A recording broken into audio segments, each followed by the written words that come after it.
everyone, and welcome to the second public hearing for the FY 2027 capital budget and the FY 2027 to 2032 capital improvement program. Thank you, everyone. I like it like this. Thank you. I'm going to ask Ms. Rivera-Oven to say a passage about translation in Spanish. Con todo gusto.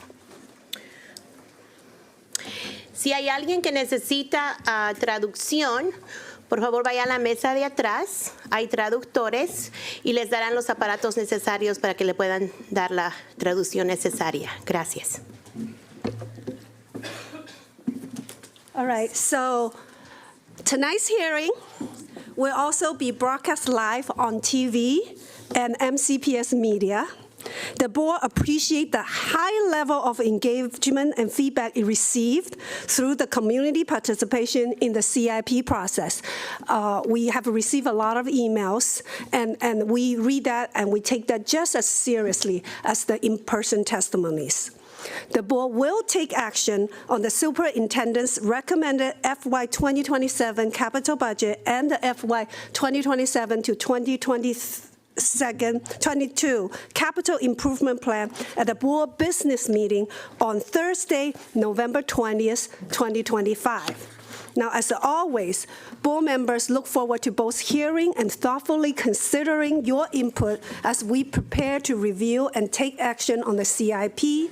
We're joined this evening by Dr. Taylor and several MCPS staff. I'm going to allow everyone to introduce themselves. I'm going to start with my fellow board members. Good evening, student member of the board, Anuva Malou. Buenas noches. Good evening. Carla Silvestri, School Board Member at Large. Good evening. Buenas noches. Grace Rivera-Oven, representing District 1. Good evening. Brenda Wolf, District 5. Good evening. Rita Montoya, Board of Education Member at Large. Good evening. Laura Stewart, District 4. Good evening. I'm Julie Yang, representing District 3. I would like to have our MCPS staff introduce themselves. Start with Dr. Taylor. Thank you, Dr. Thomas Taylor, Superintendent of Schools, and Mr. Adnan Mamoun, if you would introduce your team. Good evening, Adnan Mamoun, Chief of Operations for MCPS. Good evening, Andrea Swayatoka, Deputy Chief of Facilities. Good evening, DJ Conley, Capital Budget Manager. Good evening, Jamie Duffy, Director of Maintenance. Thank you. Thank you, everyone. Tonight, the board will have the opportunity to hear from all of you, and we will also have testimony via audio and video. And written testimony of those who sign up will be posted on the board docs the latest tomorrow morning. So while we receive your input, it's not customary for us to respond to questions, provide comment, or take actions on the issue raised tonight. The board expects the conduct of all speakers and members of the audience to be within the bounds of proper etiquette. Inappropriate personal remarks, rude retorts, or other such behavior are out of order and will not be tolerated. Those who demonstrated disruptive or disrespectful behavior during this public meeting may be asked to leave the room. We will begin the testimony for each stakeholder group with in-person speakers. When your name is called, please approach the table right here, and then you can press the button under the microphone, and when your time is up, a light will light up to let you know that your time is up. Follow in-person speakers for each stakeholder group. Audio and video testimony will be played. If you have testimony, written testimony to share with the board members, please put it at the end of the table, the two end tables. Staff will collect them and share them with the board members. So with all these procedures out of the way, let's start. We first want to welcome our elected officials and municipal representatives who will each have 5 minutes. I'm going to call Mayor Monique Ashton, Mayor Judd Ashman, Mayor Talisha Searcy, Councilmember Marissa Valerie and Councilmember Adam Van Graaf to come to the front. Thank you.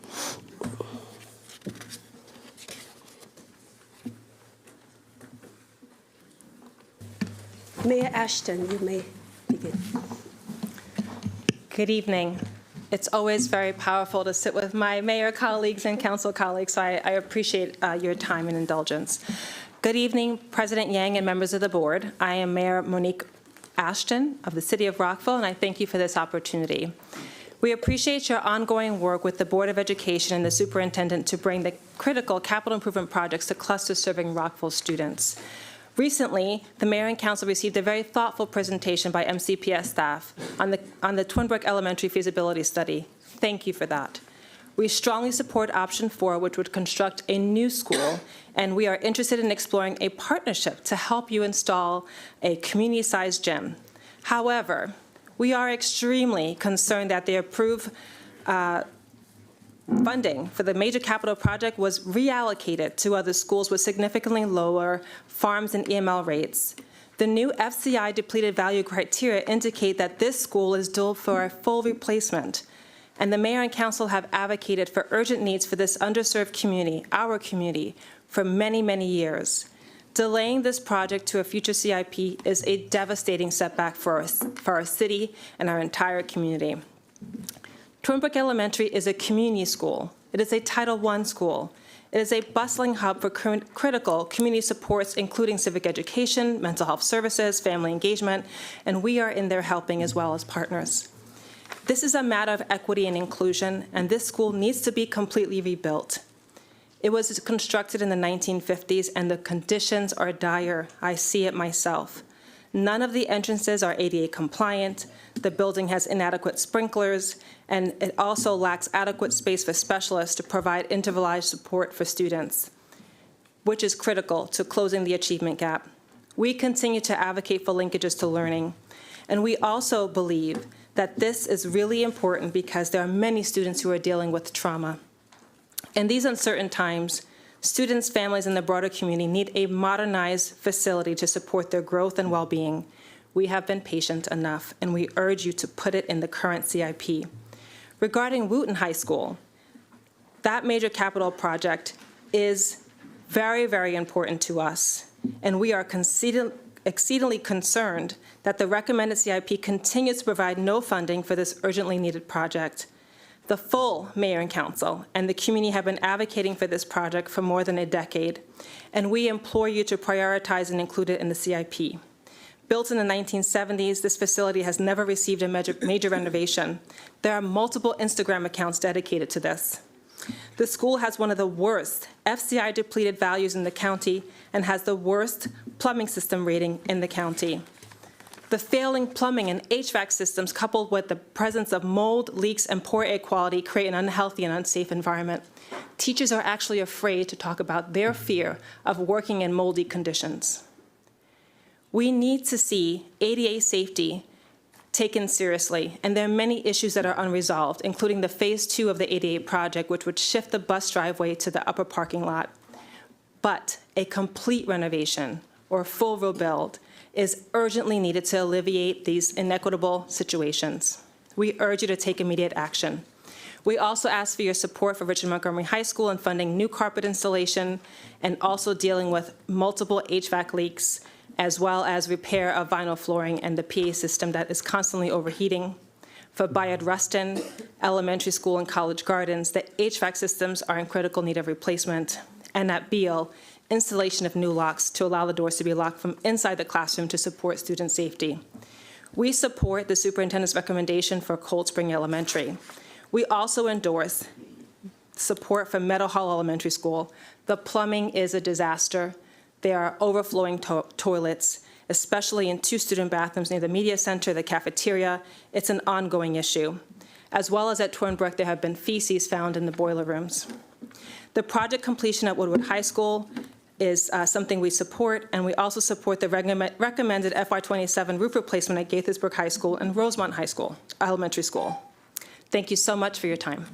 Yeah, 30 more seconds. Thank you. Wait, 30 more seconds I get, right? Yeah. Okay, I'm going to take it. I just also want to say I had a chance to join Superintendent Taylor out at the Stone Street facility. You must take care of your staff. It is an OSHA hazard. I personally smelled mold. I saw the leaky ceilings. Please move forward with the relocation of materials management. It is not fair to your team. Also, it's important for our community. It is located with the Lincoln Park, which is one of the few remaining historically Black communities. Thank you so much for your time. Thank you. I see that you also take care of your sister cities in your testimony. Thank you. Indeed, indeed. All right, Mayor Ashman. All right. Good evening, President Yang, friends on the board, Superintendent Taylor. I'm Judd Ashman, Mayor of the City of Gaithersburg, here to provide testimony on behalf of the city. We thank you for your continued partnership and opportunity to share our perspective this evening. I am joined by all of the members of our City Council who are here to support everything in this testimony, but in particular, our thoughts on the Crown High School project, which I'll get to in a minute. First, we recognize the enormous challenges you face in maintaining and upgrading more than 200 school facilities across the system. We commend Dr. Taylor's data-driven approach that focuses on life cycle renewal, equitable access, and fiscal sustainability. This framework will help MCPS make smart, long-term investments. We fully support the enhanced funding for HVAC and roof replacements, including allocations for Gaithersburg High School, Gaithersburg Elementary, Forest Oak, and Rosemont Elementary. Reliable, energy-efficient systems are not just about comfort. They directly impact student health, focus, and learning conditions. We applaud the prioritization of these projects. Wooten High School, I'm going to join my colleague here on Wooten, serves a number of Gaithersburg students and deserves some attention in this CIP. Wooten opened in 1970 and has never been renovated. The challenges there are serious. It's the only school in the county to receive a poor grade for HVAC and plumbing.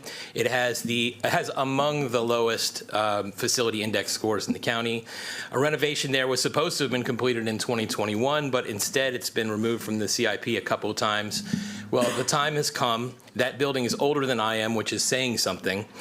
Let's not keep kicking this can down the road and instead add it back onto the CIP in this period.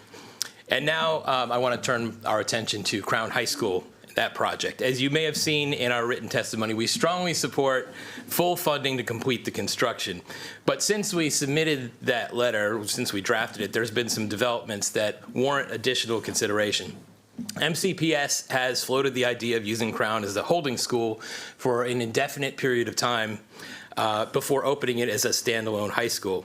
This caught our community, our city council, and me by surprise. I'm definitely hearing from our residents about the desire to speak and be heard on this question, but they didn't learn about the potential change in direction here in time to sign up to testify tonight. Nevertheless, a number I know are in the room with us. As many of you know, the city brokered the deal with the original developer to donate the land for Crown High School. It was a very valuable piece of property, and the intent obviously was to serve area students. At the same time, we recognized the need to renovate schools like the aforementioned Wooten, Damascus, and Magruder.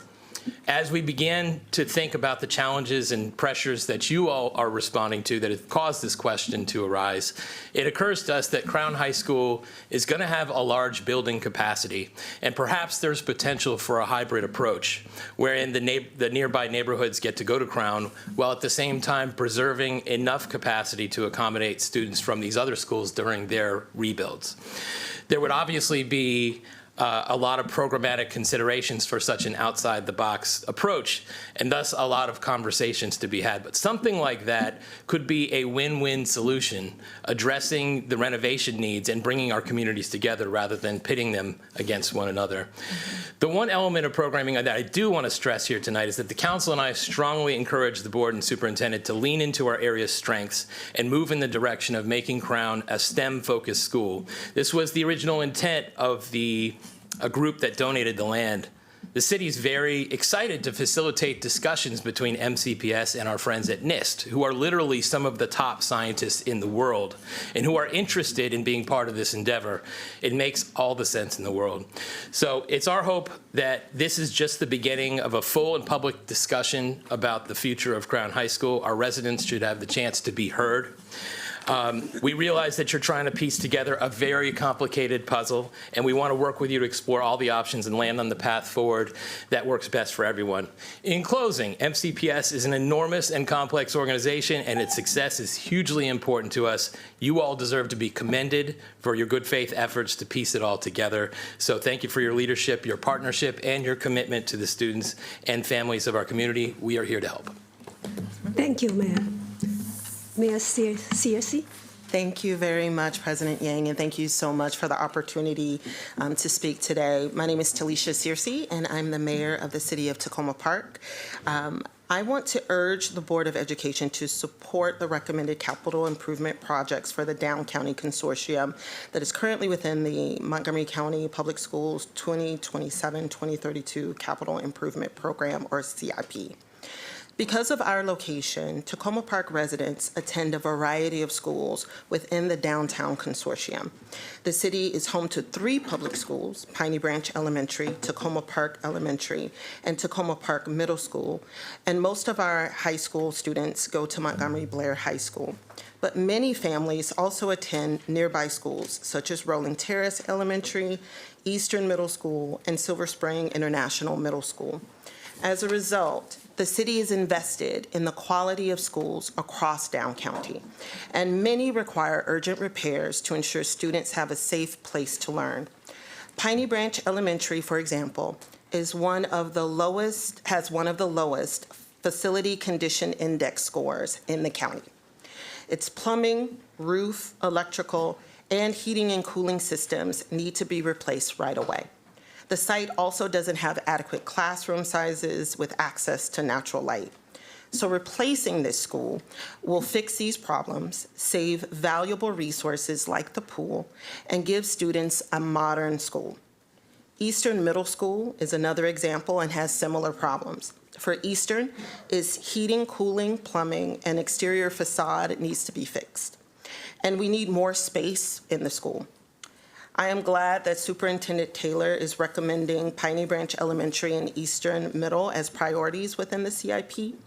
And there are plans to improve the HVAC systems at Montgomery Blair High School, Tacoma Park Middle School, and New Hampshire Estates Elementary School. These upgrades are essential to creating comfortable environments where students can thrive and achieve success. I also want to thank the superintendent for adding new holding schools to the CIP. These additional sites will ensure that families affected by school renovations have shorter commute times for their children. That said, the CIP is not without its challenges. Some schools that need fixes are not in the CIP. For example, Rolling Terrace Elementary was noted in the superintendent's hard truth document as needing work, but was left out of the CIP. The proposed closure of the Silver Spring International Middle School in the CIP is raising concerns among families who need clarity about where their children will attend school. I know the county has a limited budget, but spending money on school buildings is important. No child should have to learn in uncomfortable classrooms or in schools with mold or leaking ceilings. Every student should have a school that sets them on the path to achieving their dreams. We owe that to our children. Thank you for working hard to give every student in Montgomery County a good education. I look forward to working with you to improve schools across the Down County Consortium. Thanks. Thank you, Mayor. Councilman Valari. Good evening, Superintendent Taylor, President Yang, and Board of Education members. My name is Marissa Valeri, and I'm a city council member here in Rockville. Prior to becoming a council member, and most importantly, I was a first-time mom walking her son to his first day of kindergarten at Twinbrook Elementary in 2013. I stand in strong support for the inclusion of Twinbrook Elementary in the FY 2027-2032 CIP. I have seen the challenges firsthand that Twinbrook faces from all aspects, dug deep into the process and the community demographics, and I am at a loss as to why Twinbrook is continually denied basic upgrades and modernization. It is baffling to me. Our school was built in 1952, making it 73 years old. The last major renovation to the school was in 1985, when I was 8 years old, 40 years ago. MCPS has ignored the pleas and needs of the marginalized Twin Brook families for 40 years and expects us to wait even longer under another new algorithm that inexplicably puts the school back at the bottom of the priority list, to be skipped once again. This is unacceptable.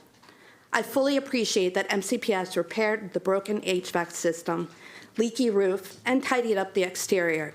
These improvements were a critical necessity, HVAC especially for a school where, and this is very true, too many children do not own a warm winter coat and cannot go outside for recess. But these investments are the barest minimum that MCPS could have done. And frankly, it took way too long, with nonstop advocacy from the community to even get these. The school will be 80 years old in 2032, the last year of the current CIP funding. The time to act is now. My son could not drink from the water fountains back in 2013, and children at Twin Brook today still can't.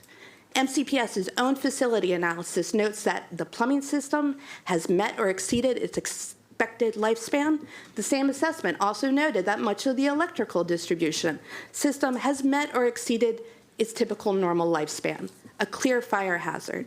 In addition, there are reports of mold festering in corners of the school, unmitigated, human excrement in the boiler room, and evidence of rat infestation.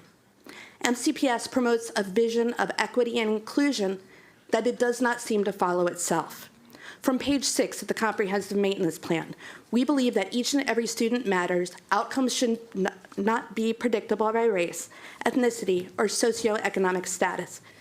Equity demands the elimination of all gaps and creating and maximizing future opportunities for students and staff is necessary. This statement, while absolutely true, means nothing if the Twin Brook CIP is shelved once again. It will be seen as a thin veneer of platitudes over existing injustices to children among the most in need in the county. Twin Brook Elementary has a 57% farms rate, a 43% ELD rate, 89.1% minority enrollment, 72% of students are economically disadvantaged, and there is no linkages to learning program.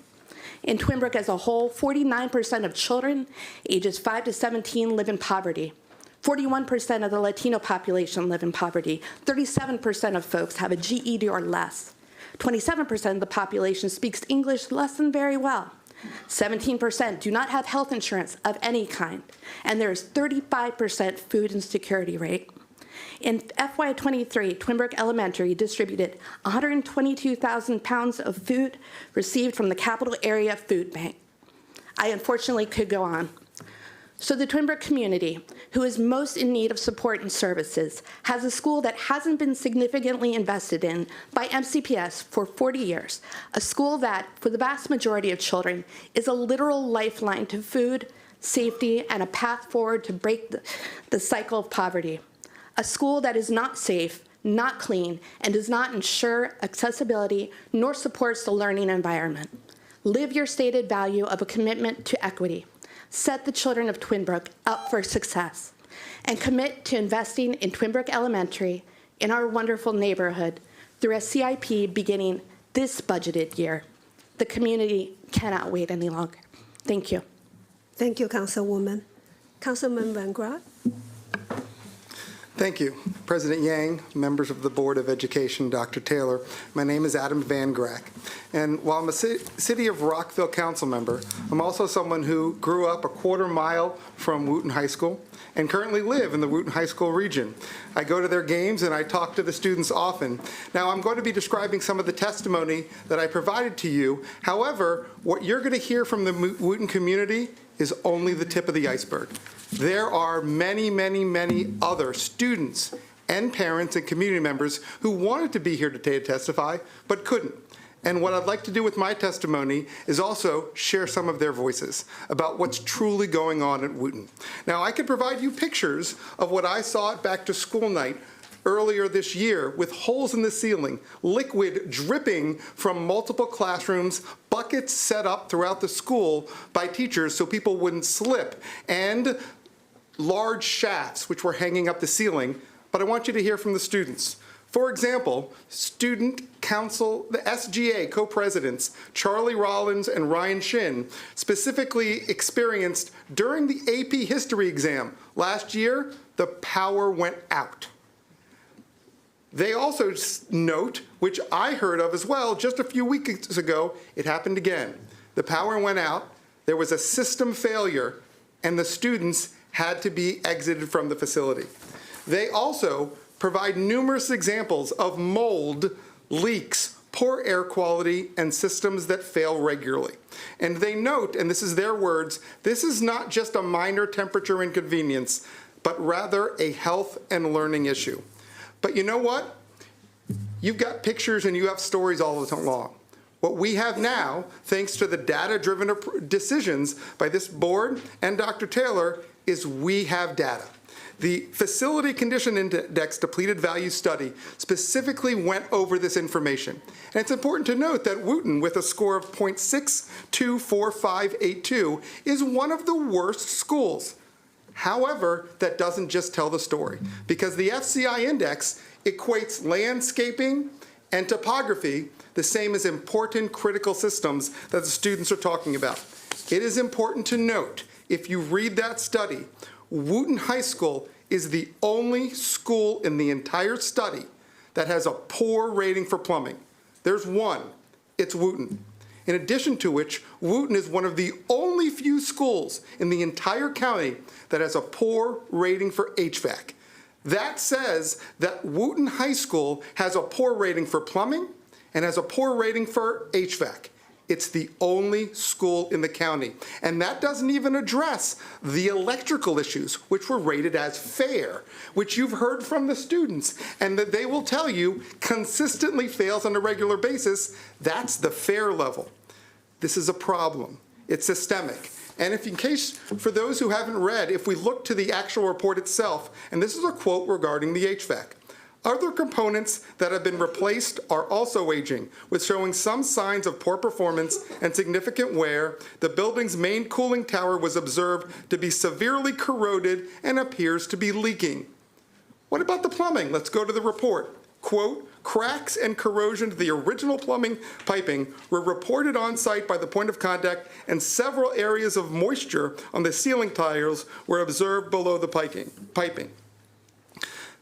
Bottom line, Wooten High School's acknowledged system failures and conditions based on the data-driven information that this board and staff has put together shows that Wooten High School is, if not the serious, one of the most serious schools for putting students at risk for their health and safety than any other school.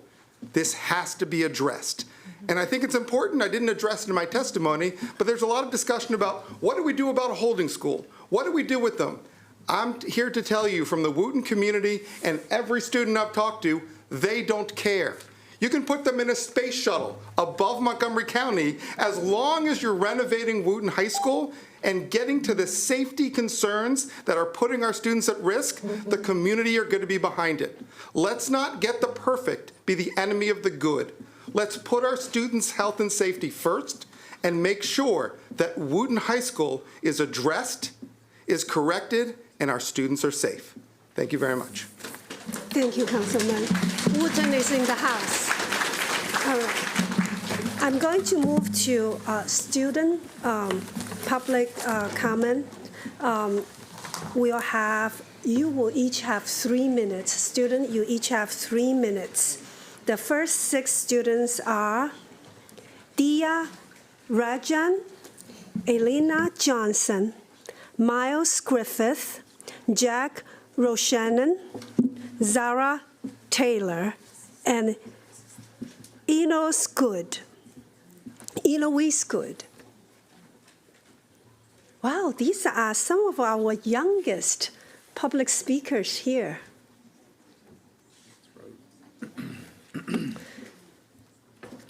Dia, who's Dia? Dia, you can press the button and you may proceed. Good evening, members of the board. Thank you for your time. My name is Dia Rajan. I'm a 5th grader at Fields Road Elementary School. I'm here as the SGA PTA representative. I'm here to talk about something we all use, but no one wants to talk about, our school bathrooms. Now, I love our school. It's a place of learning, growth, and future leaders. But the bathrooms, they're a time capsule from the 1900s. I'm not kidding. Some of those tiles have witnessed more history than the Smithsonian. Wow. When you walk in, you can practically hear disco music from the 1970s. Let's start with the plumbing. These toilets don't flush. They gulp dramatically and pray for the best. The sinks, they spit water at you like they're offended you even tried to wash your hands. I think 5 senses are all included already. In the hand dryers, they exhale one sad, lukewarm puff, as if to say, good luck out there, kid. These bathrooms aren't retro, they're prehistoric. I half expect to see cave drawings under the stalls. I get it. Budgets are tight, and we can't just wish for gold-plated faucets. But this isn't about luxury. It's about dignity, hygiene, and pride in our school environment. Right now, our bathrooms say, you've traveled back in time and should call a plumber. When students and staff walk into a clean, modern space, it says, you matter. This place matters. Imagine how it would feel for students to have bright, working lights, mirrors that reflect faces, not shadows, and doors that actually latch. For teachers to know kids aren't avoiding hydration just to avoid the bathroom. And for families touring the school to think, wow, this place invests in its people. We're not asking for luxury. We're asking for functionality, safety, and a little bit of self-respect for our students, for our staff, and for the community that built this school half a century ago. So tonight, I invite you to join me in a flush of hope to finally fund the capital improvements we need to bring our bathrooms out of the 1900s and into the 21st century. Because our kids deserve bathrooms that reflect their future, not our past. And thank you. And please, let's give these bathrooms the renovation they've been praying for every time someone flushes. Thank you, Dia. Thank you.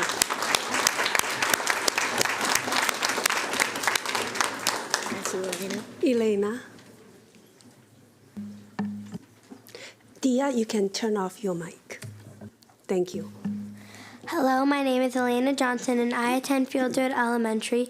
I am a third grade delegate to the Student Government Association. I am here to talk about why investing in the cafeteria at Fields Road Elementary is a good use of resources. Every day when I'm going to get my lunch, there's so much echoing and noise from the students speaking and eating that it disrupts the day and changes my mood. And I have to talk louder to be heard, which makes the problem worse for others. I'm not alone in this. When all students have to do that, it gets out of control. You can also hear the noise coming down the hallways, disrupting other classes and making the problem impact classroom work. There is much academic research showing the impact of noisy environments on students' attention, health, and academic performance. Research by NIH suggests that noisy cafeterias reduce fruit and vegetables amount eaten by elementary school students. And since this noise travels down the hallways, it disrupts learning in nearby classrooms. Beyond this noise level in the cafeteria is so high that it makes it extremely difficult for some of the students who have sensitivity to noise. Reducing the noise level with ceiling tiles would make an improvement in their lives. So Fields Road has requested funds under the Capital Improvement Project to improve the cafeteria. Among these requests is the noise-reducing ceiling tiles, which would reduce the noise level and give students a better experience. Data suggests that this would lead to improved nutrient and academic performance. For this reason, the cafeteria improvements are a good investment in the school and its students. Thank you. Thank you. Miles?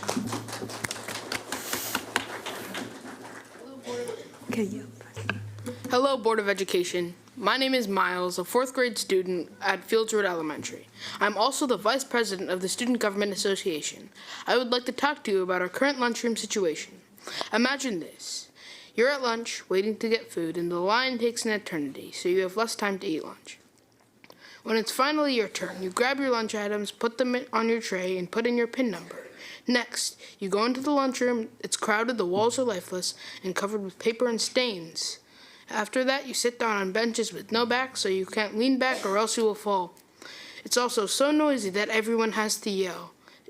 Also, the smell is absolutely horrible because the trash compactor room is right next door.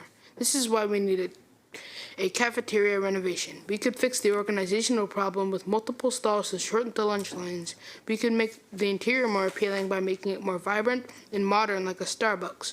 We could fix the seating problem with more comfortable chairs and tables. We could fix the noise with noise control panels. We could fix the bad odor with a new and improved HVAC system. In conclusion, it's in my opinion that a good lunch experience will contribute to an overall good school day. A full stomach and a good smelling, clean environment will make kids happier and ready to learn. And it would be great if we could improve our cafeteria at Fields Road Elementary. Thank you, Miles.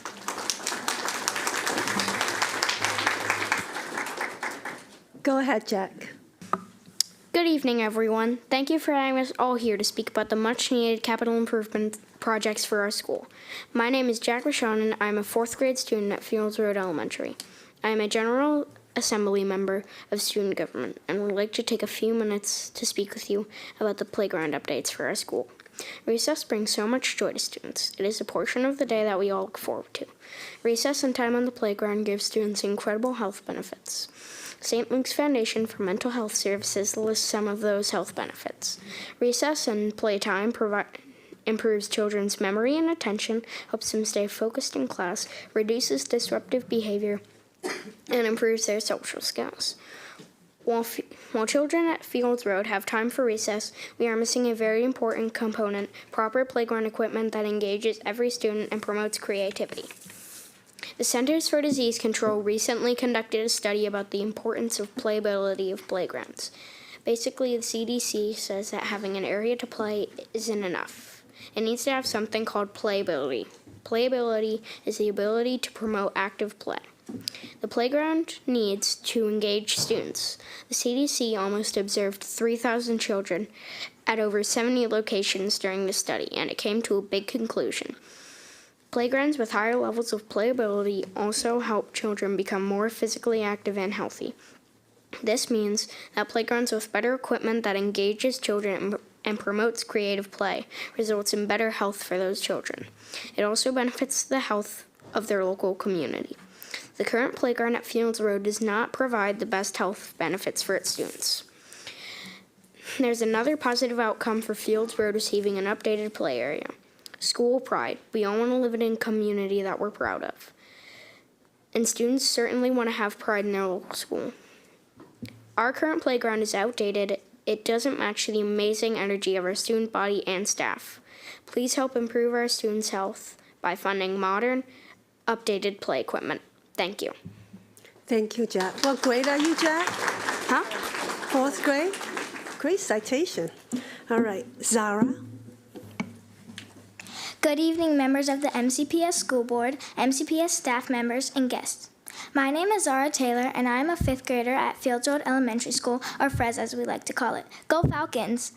I'm also proud to be our school president for the 2025 to 2026 school year. I'm here tonight to talk about something that is very important to me and to the entire FRES community: improving our school's playground and outdoor space. Fields Road first opened in 1973, making it one of the oldest schools in the county. After decades of educating thousands of students, our playground equipment has become outdated. The mulch is rough and the blacktop is cracked and faded. The field, which should serve as our green space, is patchy and brown, which causes it to become overly muddy even after a light rain. At times, our equipment and field don't feel fun or even safe to play on. We are asking for your help to make a big change. We want to build a large modern playground like the ones enjoyed by our fellow MCPS students who attend newer schools. We love to play on rubber flooring instead of mulch because it's safer if someone falls. We want the blacktop resurfaced and repainted, new soccer goals and basketball nets, and a freshly seeded field so it's good and green for running and playing. For me, this isn't just about recess, it's personal. I have been a student at Fres since preschool, so I've grown up on this playground. In fact, Fres Recess is where I developed my love for basketball, and now I play basketball every chance I get. At school during recess, after school with my older brothers, who also attended Fres, or with my team, the Darnestown Cougars. My ultimate goal is to become a WNBA player. Being able to practice on the court at school has helped me grow, not just as a player, but as a person. It's a safe space for me, a place where I can have fun, build confidence, and just be myself. Play is important for all of us. It helps us stay healthy, make friends, and return to class ready to learn. As school president, I have heard from a lot of my fellow students about this topic, and we all agree. We are ready for a playground that's safe, exciting, and made for everyone. Please consider supporting this project. It would mean so much, not just to me, but to every Fields Road student and community member who loves the school and wants it to be the best it can be. Thank you for your time, and thank you for investing in the Fields Road Elementary Falcons. Thank you, Zara. Eloise. You're good. Hi, my name is Eloise. I am a 5th grader at Woodland Elementary School and the SGA president, but I speak today as an individual and not as a representative for the Student Council. I am also a proud 3rd-generation MCPS student. Today I will talk about 2 things. First, if Sims becomes a holding school, please consider keeping Woodland as a part of Sligo Middle School. My class started on Zoom in kindergarten, and then in the middle of 1st grade moved to the holding school at Grosvenor, and then moved to our new building in the middle of 3rd grade. For some kids, it was hard with all the transition. The boundary plan may cause more stress if we switch schools in 7th grade only to switch back to Sligo Middle School when Sims closes. But now I want to talk about Sims becoming a holding school at all. Last year, my mom was a 6th grade science teacher at Sims, and she brought me to Bring Your Kid to Work Day, and my sister and I helped set up her classroom. The teachers I met were really nice, and the students were the same but more energetic. It was so special there, and I loved it. I want to go to Sims. Dr. Taylor bravely admitted that Silver Spring schools have been ignored, but now their first move is to turn one of our biggest middle schools into a holding school. Why not consider Silver Creek Middle School or another school where kids can be rezoned to other nearby schools? You still need to fix the HVAC and furniture to make Sims a usable holding school anyways. Why not do it for the kids already in it? All I'm saying is please don't give up on our community. Finally, I really appreciate the challenge of making all of this work. I hope this plan can improve as many schools as possible. Dr. Taylor suggested keeping building projects modest. I think that makes a lot of sense. As long as we still invest in sustainability, like buildings that are energy efficient and have lower carbon footprint. Those are important investments for protecting our climate and our future. Thank you. Thank you, Eloise. I will ask you to return to your seats. Thank you. And I'm going to call Adley Kruger and Zenya Mehta to come to the front.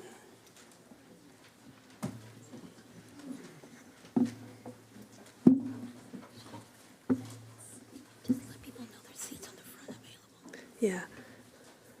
There are seats in the front here that's available if anyone would like to take a seat. They are available here. Adley, you can start. Hello, board. My name Oh, can you turn on your mic? There you go. Hello, board. My name is Adley Kluger, and I'm a 6th grade student at Cabin John Middle School and a graduate of Bells Mill Elementary School.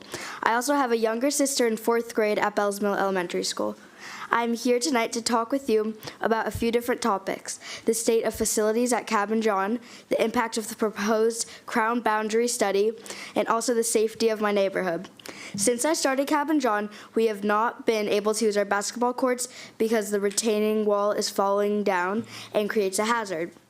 We need access to these courts for PE activities and for our wellness break after lunch. I ask that you find the money in the CIP to support fixing the wall. As for the boundary study, I'm not sure if you can remember back to your middle school days, but that transition is tough. I am so thankful to have my friends supporting me, in addition to my parents and my whole community. But the proposed boundary study would rip that support system out from many of my friends, including my own sister, who would go to a completely different middle school than me. We are a small but strong community and are completely centered around Cabin John. Right now, I can hear the Cabin John bells from my house, and I can walk to school on neighborhood sidewalks and bike paths that link the school into my neighborhood. Lots of my other friends safely walk or bike on the sidewalks in our area, and we're excited that the Department of Transportation is adding more. If we get rezoned and I had to go to Hoover, I would be scared, especially for my little sister, who I wouldn't even get to walk with. She would have to walk over half a mile to get to an unsafe crosswalk near Churchill High School to get to Hoover. And it just seems silly to me to have to walk that far or even take a bus when we can walk to Cabin John so easily and safely in less than 10 minutes. I am asking for you to please stop the split and keep our community together. We need to stay together for our social and emotional needs as well as to stay safe. Thank you for your time. Thank you.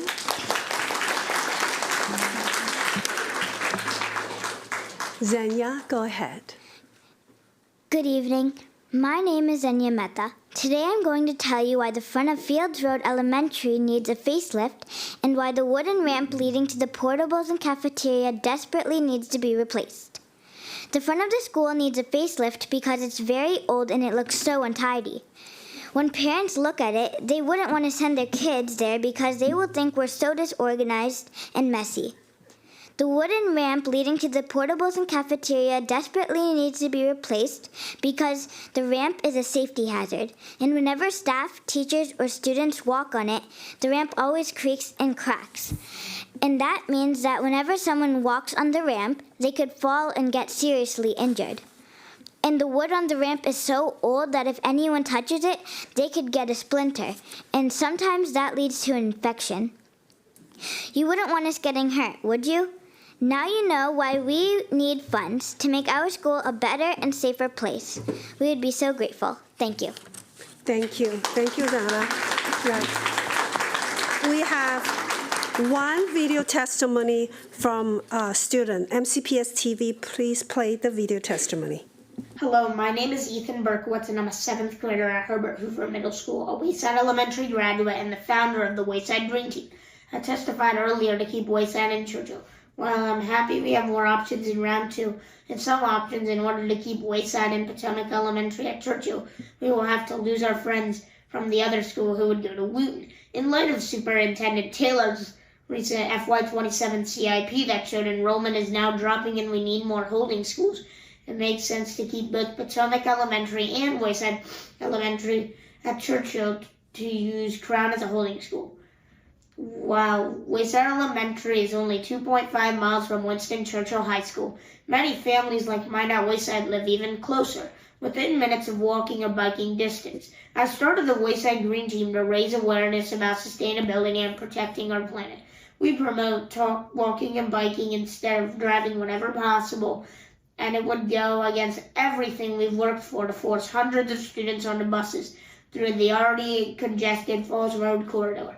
Increased bus traffic would worsen pollution, safety issues, and carbon emissions. Potomac Elementary and Wayside should stay together because our students are deeply connected through friendships, a shared campus between Churchill and Hoover, after-school activities, shared middle schools and experience, as well as a community of centers and houses of worship. The new Crown High School will still play an important role as a holding school, allowing for the quicker rebuild of Damascus, Magruder, and Wooten. Dr. Taylor showed the disrepair of buildings in the county and need for more holding schools. Using Crown as a holding school would give the county time to collect accurate data on areas of population decline and address of areas of growth in Gaithersburg and make long-term boundary decisions. The regional programs will help MCPS to achieve equity and access in schools. Please address buildings in disrepair in need of renovation by making Crown a holding school and using it to address overcrowding in Gaithersburg and the Up County to relieve overcrowding there when it receives its own school population.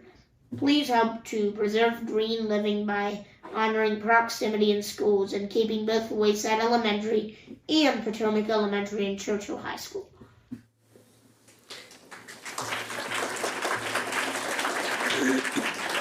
We are clapping for comment. This is a new thing. All right.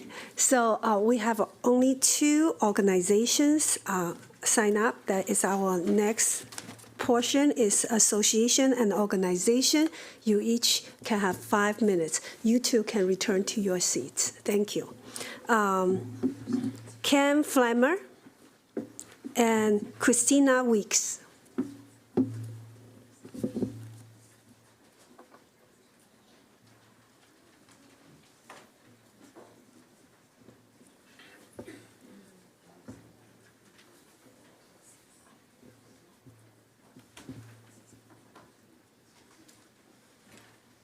Mr. Flammer, go ahead. Good evening. I'm here tonight representing the Avonus Community Service Center. The center has managed the Piney Branch Pool for a number of years.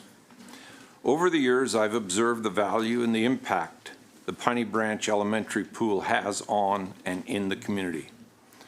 The pool is located in a neighborhood that has many older apartments. Many renters are seniors, lower income, and first and second generation immigrants.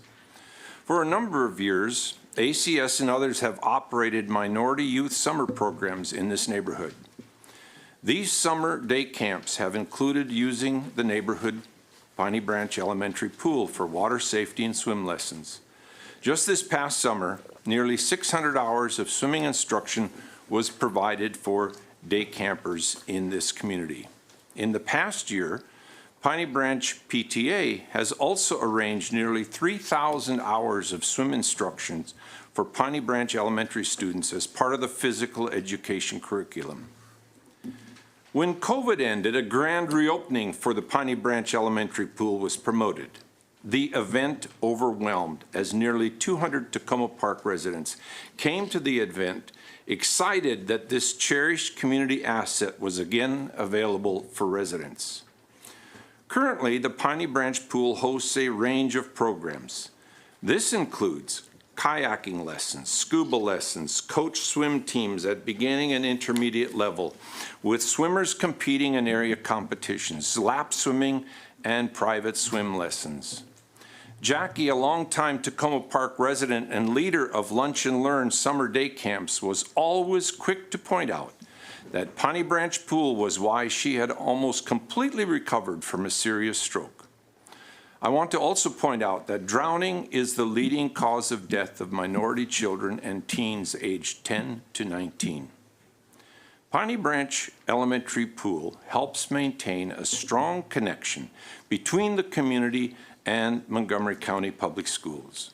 Piney Branch Pool is important to the overall quality of life for local citizens from every walk of life and economic strata. As has been stated in the past, replacing the Piney Branch Elementary School with a pool carries additional costs. And undoubtedly, there will be financial pressures and some voices calling to cut and cut more. A Piney Branch Elementary School without a pool is not acceptable to the Tacoma Park City Council and the community. Piney Branch Pool must be replaced or at minimum restored. Thank you for your time. Ms. Weeks, go ahead. Thank you. Good evening, Superintendent Taylor and members of the board. Thank you for your time and for your continued commitment to our schools. I want to add so many things that I've heard from all these kids, and I also want to say it's a delight to follow his voice. I hope that I can be equally comforting to you all as we're asking for the things that I think you already know about, but we can share our own stories. So thank you. My name is Christina Weeks, and I am speaking today as a mother of twin third graders, a doctor of public health, and NAACP parent council representative at Cold Spring Elementary. That's a position I've held for the last 3 years since my kids started kindergarten. I was also honored to provide testimony on the same topic last year. And I'm grateful to be back today to continue advocating for our school community. And I'm here to speak about equity and the basic safety needs at a school excelling despite significant challenges. First, and again, I want to express our gratitude. Dr. Taylor, Dr. Yang, and the MCPS Central Office team have visited Cold Spring multiple times this year, and we're deeply grateful that you've recognized our urgent needs and added Cold Spring as a recommended capital project in the FY 2027-2032 Capital Improvements Program. I also want to acknowledge Dr. Taylor's continued commitment to educational equity in both his words and his actions. Thank you for seeing us and taking action. In acknowledging your visits to Cold Spring, I also want to point out that the things that I will now go through are things that you've seen and witnessed in your own experiences, and I think that we want to just add for the general public, as we've heard from the others. Our situation remains urgent, and for me, it's personal. My twin third graders come home regularly with stories about their teachers having to raise their voices just so students can hear their own lessons.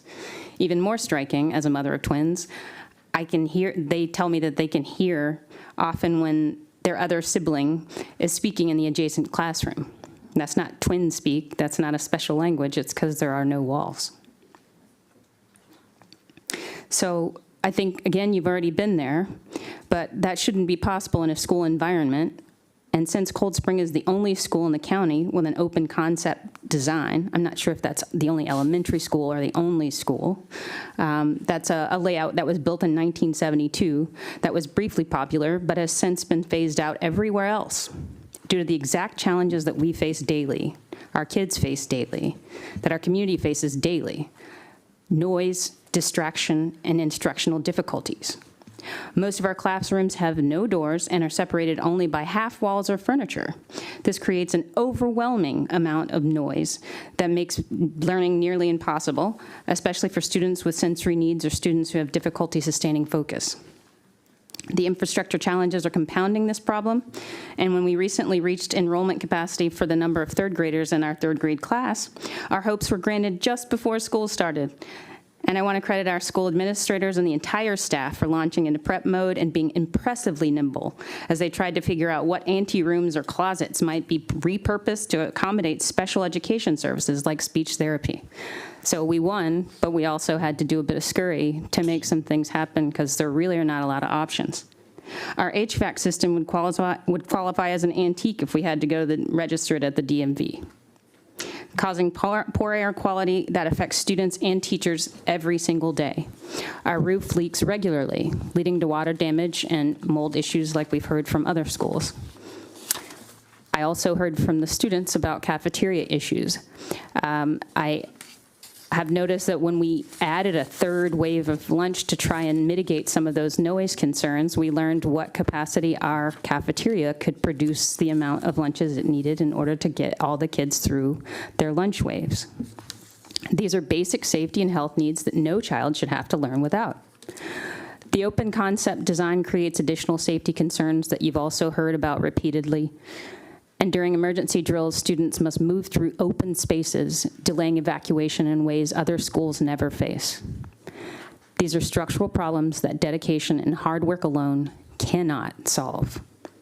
I urge you to approve the superintendent's recommended CIP with Cold Spring included. I also support the county's adoption of the FCI index for the evaluating of school conditions. We're grateful for the current recommendations, and we also must acknowledge that in the past, we have asked to be included, but we have been deprioritized. As the NAACP Parent Council representative, I've watched this community pour its heart into our school for 3 years. Our children deserve to learn in a safe, healthy environment with clean air, water, and functioning facilities. Thank you. Thank you, Ms. Weeks. Cold Spring is our last open concept schools. You're right. Before I move on to the next session, I want to open this time for my board member. We have 5 minutes set aside for you to identify any specific follow-up questions for which you would like to have our administration provide follow-up responses. I will ask board members to turn on their lights if they have questions. Ms. Stewart. Yes, we've heard about this from several bits of testimony. I would like to know which schools still have locks that do not lock from the inside, and what are the fixes that could be scheduled for those schools. I also just want to thank everyone for being here, and I hear you loud and clear, especially about the HVAC issues. It's a focus in this budget, and I look forward to more conversations about that. Thank you. Thank you. Ms. Montoya? Thank you so much. I want to thank everyone for being here as well, including those who came out even though they were not able to secure a testimony spot. I see you back there. I know that folks are frustrated with not being able to have a voice in decisions that impact them, so I appreciate you for being here today. As it regards Crown High School, actually, and the proposal and what some folks were here, I have questions about what numbers and enrollment projections and things like that we're actually looking at to determine whether or not that school is needed in terms of kind of what the plan was, right, to open it just as a high school for the area versus a holding school. Is it feasible to do sort of a partial or a hybrid holding, and any just underlying data that went along with that possibility of a proposal. In order to understand and be responsive to the community, I need to know all of the underlying information that went into that, so I would really appreciate that. Also, as it regards Twinbrook, I know we heard about this also last week, and a week is not a lot of time, but I didn't know if there was even the briefest of updates or anything like that that potentially could be shared with the community, if we were able to even get engaged with anyone to work on something or kind of even just start any conversations rolling. I'll just say that the one comment or the one conversation we did start was the linkages to learning. I know that was a big topic of conversation last week. So no formal update, but we have reengaged in that conversation as an opportunity outside of a larger modernization renovation project. Wonderful. Thank you so much for giving the community that update so that they know that we're working on it, and we did hear you and we are trying to initiate some conversations. I also wanted to know, I know that we talked about schools that maybe recently had boundary changes or various changes, and I believe even our policy indicates that we need to consider that when we look at boundaries and things like that. We had a young student here today from Woodland, Eloise Good, who talked about how they kind of had to switch back and forth to some different schools so far, and so she's concerned about the potential for switching mid-middle school. Is it possible to just, I want to know more about that. What were the switches, when were those done, and then any other schools that are currently being considered in any of the boundary proposals, if any of the other schools have that as well. I mean, I have young kids, I totally understand, and so that's just something I want to be able to take into account as well. It could probably be a little unsettling to start 6th grade somewhere, which is such a pivotal year, and then the next year you're potentially going somewhere else. So I know there's a lot of changes potentially, but if we can just consider those, I think that would be great. And then I think I know there's maybe different sets of people here than were here last week when folks were talking about the poll at Piney Branch Elementary. So just for clarity, and also for my own, because there's various pieces that go with that. So when it comes to paying for the cost of actually building the pool, notwithstanding it's in the ground, not building up, right, but constructing the pool, that's an MCPS cost that we bear, right? So if it's $50 million, MCPS pays that $50 million. Is that right? That is correct. That is currently what in the CIP is to the construction of the pool. That's just the construction. And then from there, we also have the management, the maintenance of the actual pool itself, which could include, various the pool chemicals or whatever goes into that. And then also maintenance of the building area that contains the pool, which could be separate from the pool maintenance. Is that right? So not the maintenance. That is what MCPS is not responsible for. We do not take on the right, maintenance. That's what I'm asking. So the maintenance of the actual pool, making sure the chemicals are right, making sure it has the right balances, it's safe for the kids. That's what that gentleman, that would be Mr. Mr. Flemmer, what he was speaking to, Right. correct. But for the maintenance of the space where the pool is. So there there's a that question? area around it. There's probably locker rooms or things. That's MCPS. That's MCPS. Cleaning is MCPS. Cleaning is MCPS. Okay, great. Thank you so much. Ms. Wolf. I just want to thank everybody for coming. I know that you've been keeping a list of things that are more immediate, but there was one that was particularly disturbing to me. I didn't catch the school, so I hope you can go back and listen to the video. But Mayor Ashton referred to feces in the boiler room. That is Twinbrook. That Okay. Twinbrook. I want somebody to go over and take a look at that. I don't know if you've already done that. You're already aware of it, but I'd like to get a report on that. I'll let Jamie chime in, but we have addressed that already. This was a backup in the sewer line in the space, and it was addressed by our plumbing staff, and Servpro did come out and remediate all that. So the line has been cleared. Okay. Thank you. Ms. Maloon? I just want to thank everyone for coming out today, especially the students. It was wonderful to see. And following up on that, I want to ask staff to see if there's anything we can do about the bathrooms and the first student's testimony about that as well. The fields row. Yeah. Okay. Staff, before we move on, I know that you have been keeping track of the questions and the maintenance effort.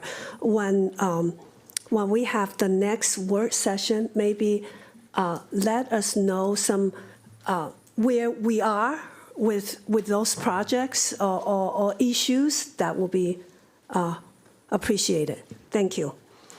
We are going to move on to the next set of speakers. I'm going to call these are cluster representatives, and the first 6 are Christine Ching Choi, Norm Gordon, Samihara Moses, Dan Silva, Maggie Moore, Joseph Finneran.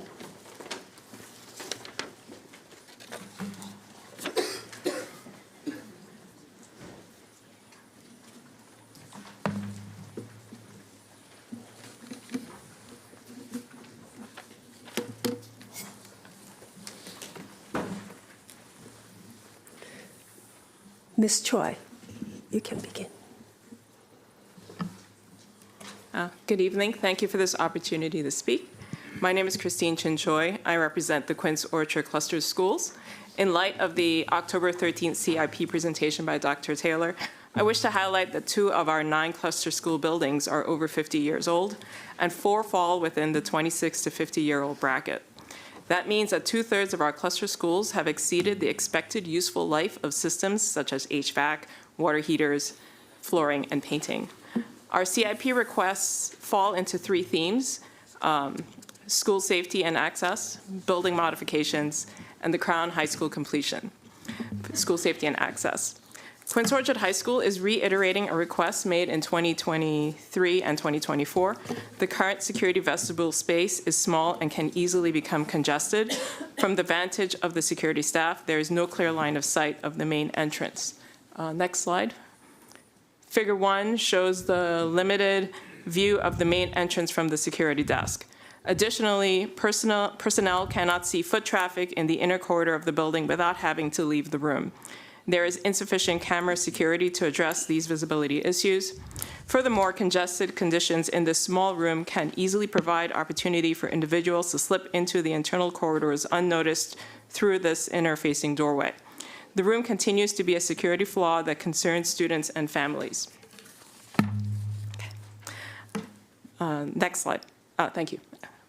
Thurgood Marshall Elementary School is requesting an updated Building Access Control System, ACS, so that staff and visitors enter via 2-point authentication.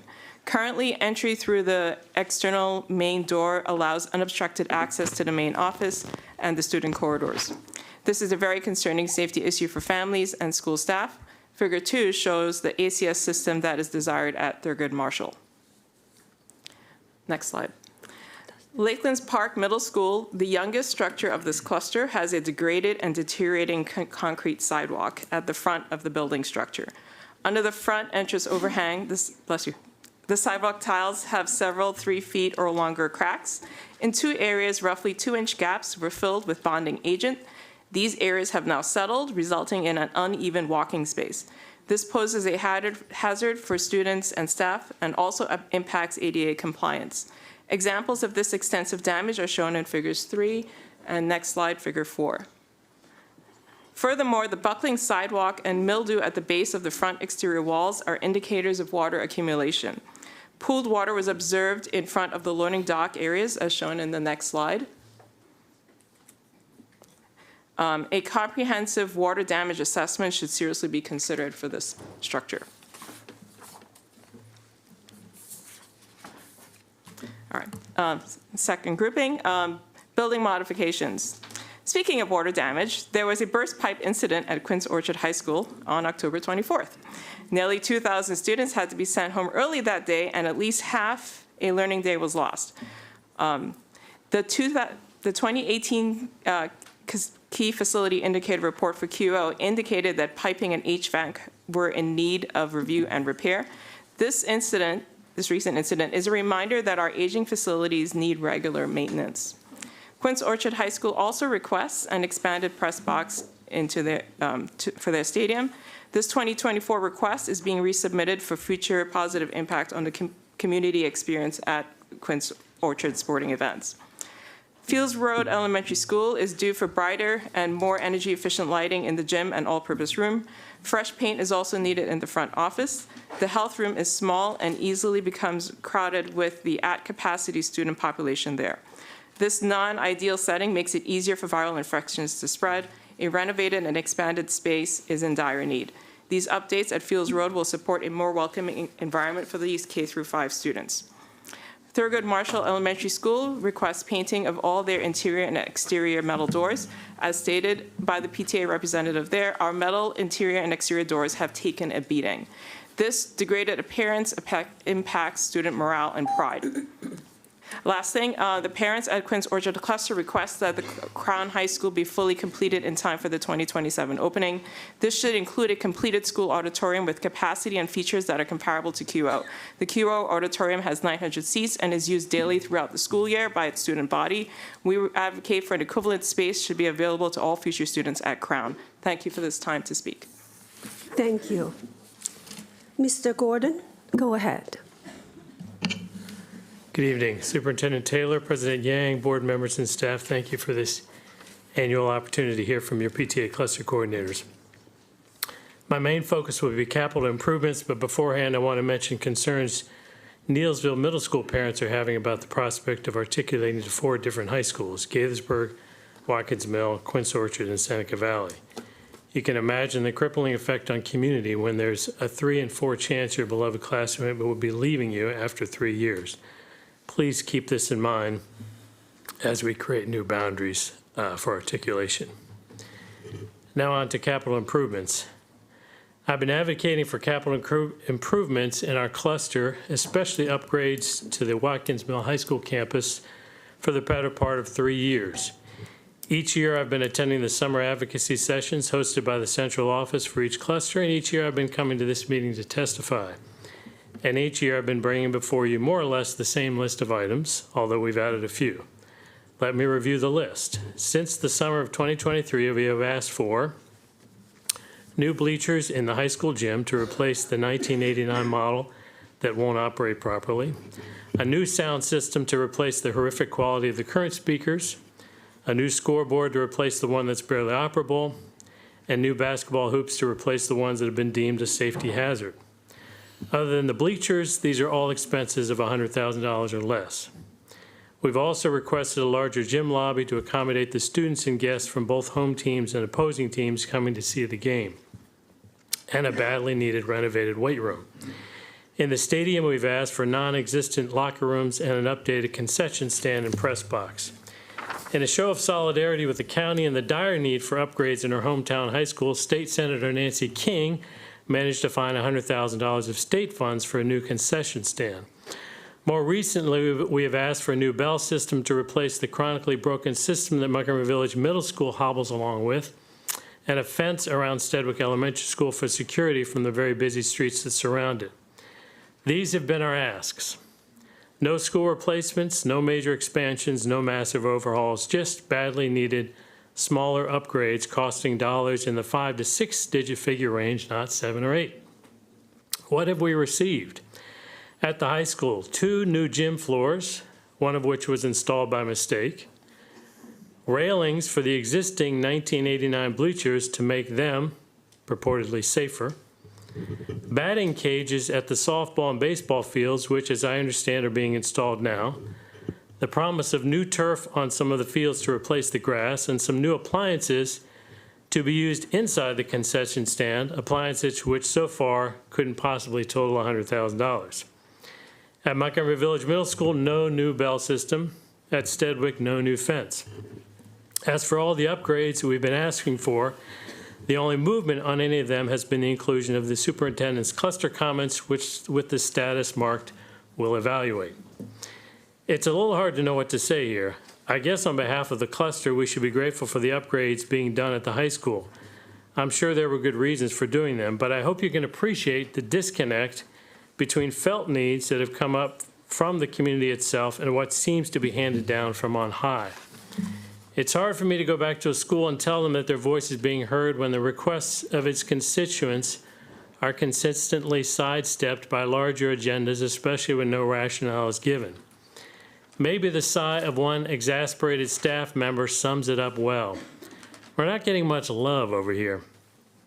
Students, parents, staff members, and community members feel loved when they feel heard. They feel heard when their needs are addressed, not necessarily solved, but at least addressed. They feel addressed when small but meaningful actions are taken. For example, what if in 2026 a small token $32,000 project like a soundboard was fixed?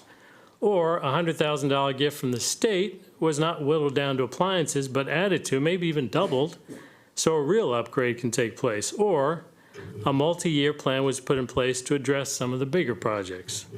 That would feel like love. It would communicate to a community, we see you, we hear you, we know you're there, we value you, you're a part of this county. We hope to feel your love this coming year. Thank you for your time. Thank you, Mr. Gordon. Ms. Moses? Hi. Good evening, President Yang, Dr. Taylor, members of the Board of Education. My name is Sumihiro Moses, and I'm honored to serve as a Gaithersburg Cluster Coordinator along with Tiffany Jones. Thank you for the opportunity to speak with you this evening. I'm here to share some of the challenges that remain across our schools. The Gaithersburg Cluster is a strong, engaged community, one that believes every student deserves a safe, welcoming, and equitable place to learn and grow. Our cluster includes Gaithersburg High School, Forest Oak Middle School, Gaithersburg Middle School, and 8 elementary schools, 6 of which are Title I schools. We also have 9 community schools, which play an essential role in supporting our families through access to food, healthcare, and other critical services that help students succeed both inside and outside the classroom. Our schools reflect the diversity of our community, multilingual, multicultural, and full of potential. Nearly 59% of our elementary students qualify for free or reduced price meals. 38% are English language development learners, and almost 1 in 5 students move during the school year. Our schools are full of promise, and I want our facilities to reflect the same level of care and dedication that our staff and families bring every day. I do want to begin by thanking the Board of Education for the HVAC replacement at Gaithersburg Middle School these last 2 summers. Students and staff finally have a consistent, comfortable learning environment. This improvement has made a meaningful difference in daily learning conditions. However, if you ask anyone at Strawberry Knoll Elementary, they'll tell you the HVAC system is a critical issue. The school has battled years of mold problems. Teachers have had to strip their walls bare, remove furniture, and even watch holes being cut into their walls to help with moisture control. And then they spend hours, time they don't have, trying to redecorate their classrooms after remediation. Many staff members complain of congestion, headaches, and sinus issues all year long. This is not sustainable. Maintaining the approved funding for Strawberry Knoll Elementary HVAC replacement is absolutely essential. As one teacher shared, a clean and healthy environment is not a luxury, it is a basic necessity for learning. Rosemont Elementary also needs its old chillers and boilers replaced, and Gaithersburg High School continues to experience heating and cooling problems that impact learning. At Rosemont Elementary, the roof near the gym leaks, and cracked concrete in the parking lot poses daily hazards for students and families. These are safety issues that need timely attention. And at Harriet Tubman Elementary, the shared turf field with the city is still unfenced, allowing animals and community members to walk through during school hours. PTA volunteers have been cleaning the field to make sure it's safe for students twice a month, but this should not be their responsibility. This field needs fencing and regular maintenance. In addition to structural needs, accessibility remains a major focus of our schools. At Strawberry Knoll Elementary, one pre-K classroom now houses an autism PEP collaboration class, but there is no restroom nearby. Adding a restroom inside a classroom would make a significant difference. Rosemont Elementary also needs additional classroom restrooms to meet accessibility and capacity needs. Our outdoor spaces matter too, as they are extensions of the classroom. At Gaithersburg Elementary, the pre-K and autism programs still do not have a playground that meets their needs. Every child deserves a safe place to play, interact, and grow. Rosemont Elementary needs a gate for its pre-K playground, and Gaithersburg High School needs updated equipment and safer surfacing for its child development program. Playgrounds are part of their learning experience, not extras. Communication and safety also remain important areas of improvement. At Harriet Tubman Elementary, there is no reliable cell service, which presents a safety concern for all staff. The school's digital sign out front was installed incorrectly, turned sideways so families cannot easily read it when they pass by. Gaithersburg Elementary, Rosemont Elementary, and Gaithersburg Middle also need modern digital signs to replace the outdated wooden signs, ensuring that families who may not regularly use online tools can stay connected.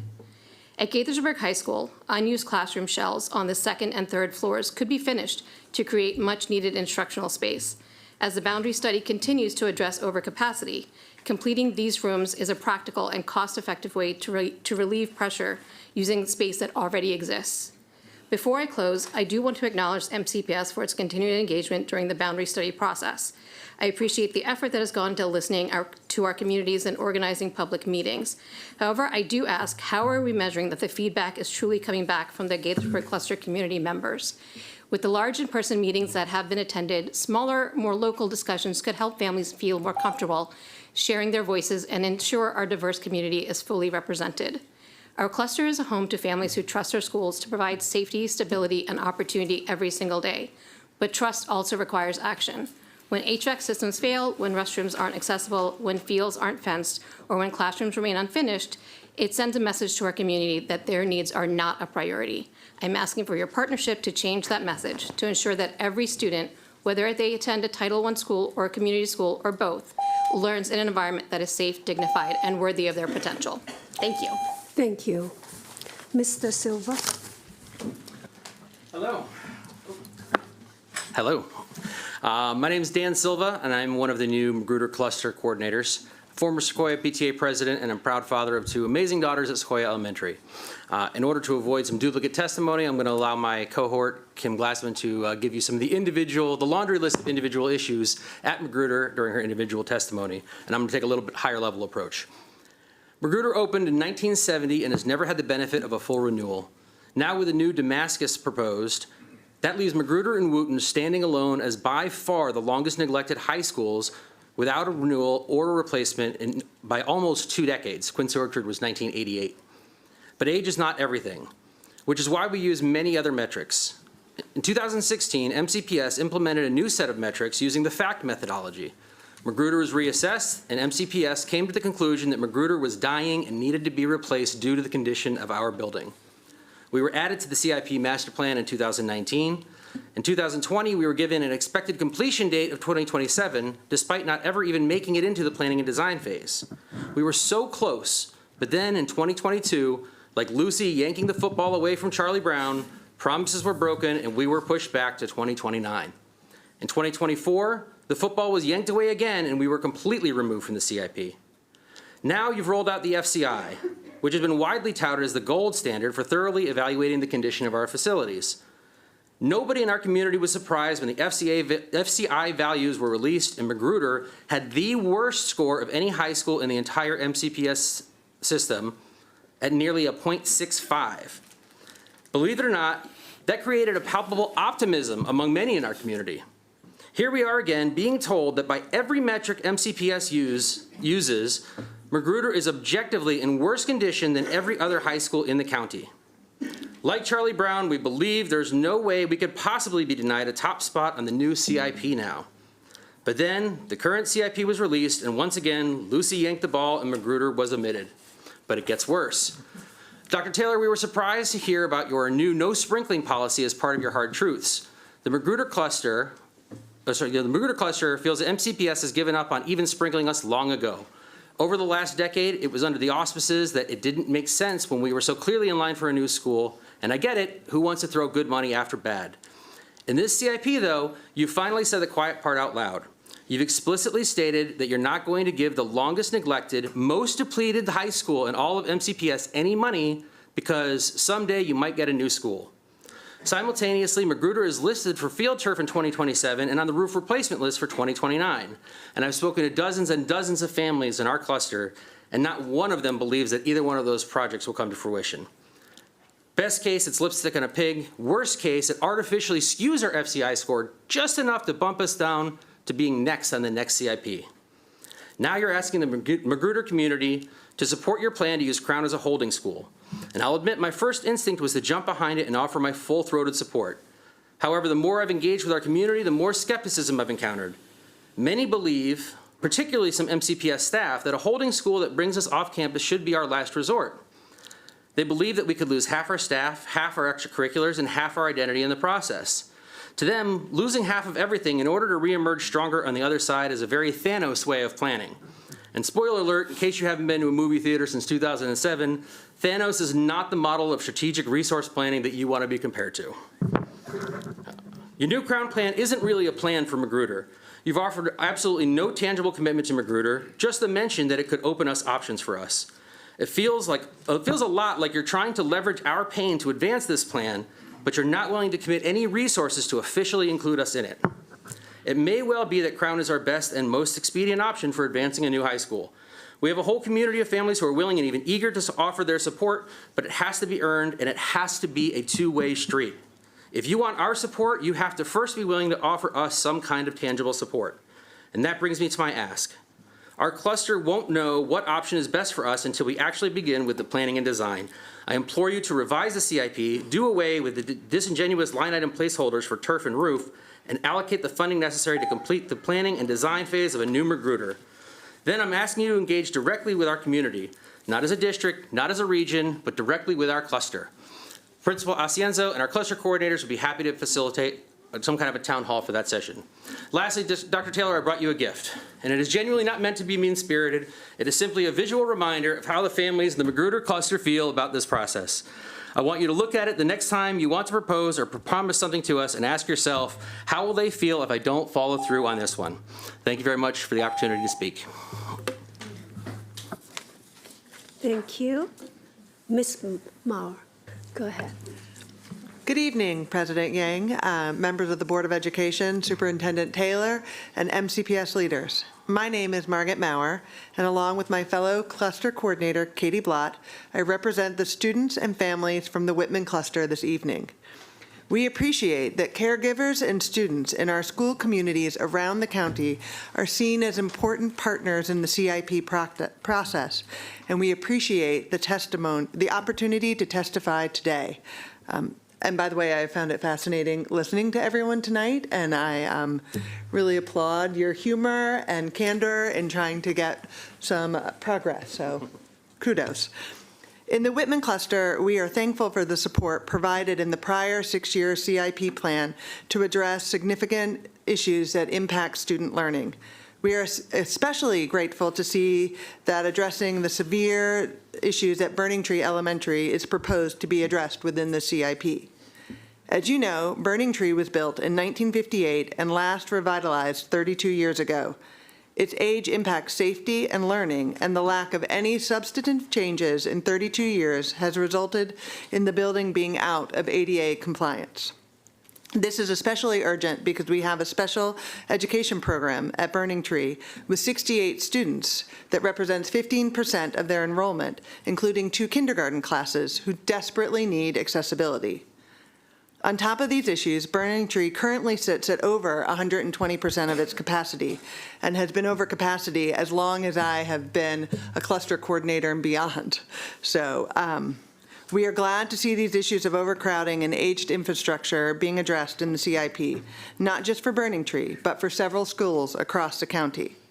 Again, we are grateful for the support that has been provided for our students, and we look forward to being full participants in the implementation of the boundary and program studies to help maximize the use of prior investments in our cluster. In particular, investments made to the additions at Pyle and Whitman, both of which have capacity to serve and welcome students into our school if need be. Thank you for your support. Thank you. Mr. Finneran. President Yang, Superintendent Taylor, and members of the board, thank you for the opportunity to testify this evening. My name is Joseph Finneran, and I am a cluster coordinator for the Walter Johnson Cluster.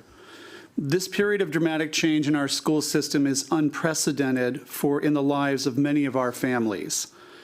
With the thoughtful engagement of the Walter Johnson Cluster community, our cluster reps have been sharing information, motivating diverse engagement, and listening to community feedback across the capital budget, CIP, Woodward boundary study, program analysis, and the new elementary boundary study. This community feedback informs our cluster-wide advocacy and my testimony this evening. The Walter Johnson Cluster broadly supports the proposed capital budget, including the CIP, and greatly appreciates Dr. Taylor's efforts to increase transparency and chart a sensible, fact-based course to assess and address MCPS's many challenges in facility maintenance and restoration. We look forward to working together with MCPS to advocate for the necessary investments to improve this aging system. The WJ Cluster also supports the latest round of boundary study options, and we note the fact they're consistent with the cluster's longstanding position that current WJ Cluster students are sent to either WJ or Woodward in this process. Another major point of our advocacy has been keeping communities together through straight articulation. To that end, the Walter Johnson Cluster of PTA supports the KP PTA and North Bethesda PTA in advocating that all KP students, including those living in the Tuckerman Lane community, articulate together with the rest of KP to North Bethesda and Walter Johnson. The Walter Johnson Cluster of PTAs also supports the Garrett Park PTA in advocating that their students all articulate together to middle and high school. To be candid, given the proposed boundaries in the current options A through D, it's difficult to understand why split articulation of these elementary schools is necessary. The requests of the two schools are also complementary. If each of the elementaries were to articulate as a whole, it would result in some students being moved from Woodward to WJ and others from WJ to Woodward. The number of students in the areas proposed for split articulation appear relatively small, and it's difficult to understand how anything gained from this narrow area of split articulation could possibly outweigh the benefits of stability and community afforded by straight articulation of each elementary school to its middle and high schools. The WJ Cluster also shares concerns broadly stated throughout the MCPS community about the pace of the program analysis, including many unanswered fundamental questions which lead to real uncertainty, especially for middle and high school families. When this process started, the board stated, "We will not rush this." And yet here we are with more questions than answers, little certainty on resources, and a suggestion from MCPS that key subjects like STEM may well vary from region to region, the very definition of inequity. And the future of highly successful local programs is in doubt, along with how local program is even defined. Yet the process barrels ahead. We ask the board and superintendent consider slowing some aspects of this process and at a minimum present a more thoughtful plan for transitions and grandfathering and a more open, inclusive, and legitimate community engagement that must take place. Specific to our cluster, we ask that MCPS and the board approve and appoint a principal for Woodward High School as soon as possible, and certainly by early 2026. The boundary and program initiatives have raised many questions with the new Woodward High School that require a principal's leadership and thoughtful strategic planning to resolve. Now is the time for MCPS to ensure that new Woodward students have robust offerings for academics, extracurriculars, athletics, and more.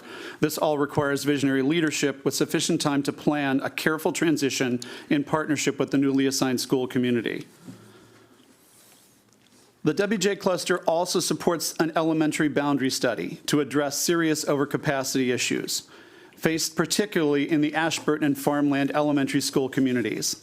And while we understand the superintendent's rationale for doing a countywide study, we must ensure that within that process, our unique cluster-specific issues are acknowledged and addressed. Finally, while we agree that the elementary school boundary study is needed, We ask that alongside that initiative, MCPS work toward much greater transparency in their methodology for calculating school enrollment projections and capacity requirements. Considering this, it would be tremendously helpful to start a more open dialogue between MCPS and our families around that methodology on student generation rate calculations to help them understand practically what's driving these very important planning decisions. Thank you very much. Thank you for your testimony. We appreciate it. I ask you to return to your seat. I'm going to call the next 5, if you are here, to come forward. Kathy Stoker, Teresa Gibson, Narisa Johnson, Claire Bolek, and Vivian Shi.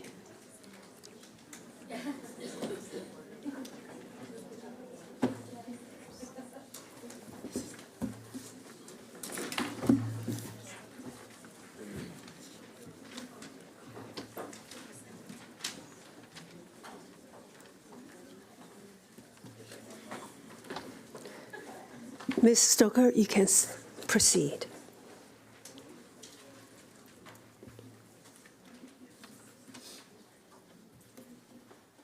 Please turn on. Yes, thank you. Dear President Yang, Superintendent Taylor, members of the board, and hardworking MCPS staff, thank you for the opportunity to testify at this CIP hearing. My name is Kathy Stocker, and I am the MCC PTA Area VP for the BCC, WJ, and Whitman clusters, and I'm speaking tonight on behalf of the BCC cluster. We appreciate Dr. Taylor's forthrightness and willingness to take a hard look at our current needs and make a big ask. We all witness the impact of deferred facilities investment, especially when it comes to our HVAC systems. As just one example, the humidity level is so extreme at North Chevy Chase Elementary School, the librarian has to empty the dehumidifiers up to 3 times per day. We agree that it is time, beyond time really, to face this daunting task and make the bold but necessary and strategic choice to tackle our facility needs at what we acknowledge is a hefty price. I would urge the board and MCPS to work with County Council and our state delegation to get creative.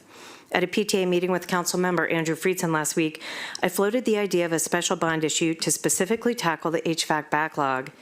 If we could adhere to spending affordability guidelines, perhaps we could accelerate HVAC investment whilst also providing work to our local contractors and builders. We have no shortage of great kids and teens to put on the posters to advertise such a bond issue. I believe in this county and I believe in this school system. I know those are bonds I would buy.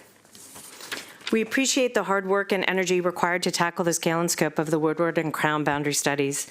I spent my summer meeting about the Woodward study with terrific school groups around our area, and I felt that I had the information I needed.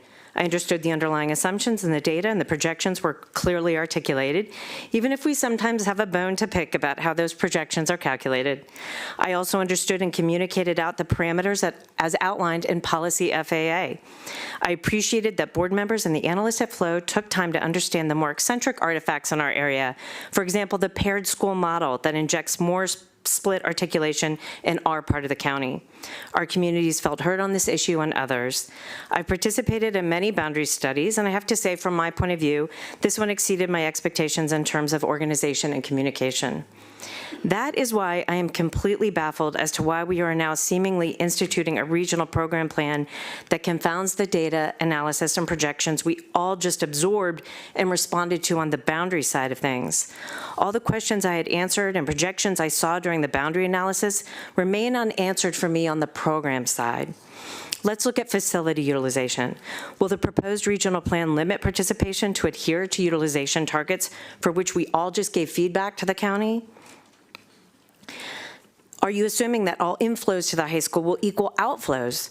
What data do you have to support that? Are you going to ration seats and programs, or will all current students still have access to programs at their home schools? How about geography? A lot of people provided feedback about wanting to stay more proximate to their schools. And now this regional plan threatens to upend that analysis. What data do we have to illustrate the willingness of high schoolers to get up even earlier to travel to another school? Have we asked them? That leads me to one of the other factors in Policy FAA. Have you examined the impact of this plan on demographic balance? Do you have data on how this proposed plan would impact demographic balance across our schools? Will that be a standard employed when selecting students, and if so, how? The program proposal also has the potential to disrupt stability of school assignment, a fourth factor, as we know. And finally, the invisible fifth factor. It seems there was a fifth factor applied when creating this round of boundary options. We were told by Flow analysts that the program regions were used as a factor to adjust boundaries. My friends on the Board of Education, how did this happen?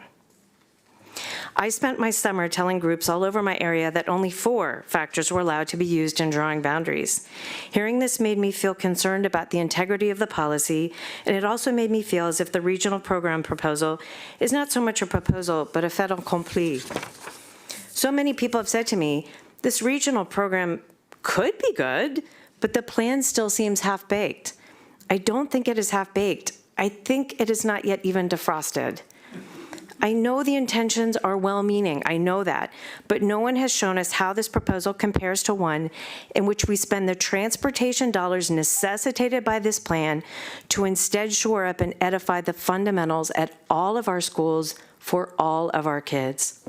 Let's not fly too close to the sun. Let's take the big swing on this ambitious plan to tackle our infrastructure where needed.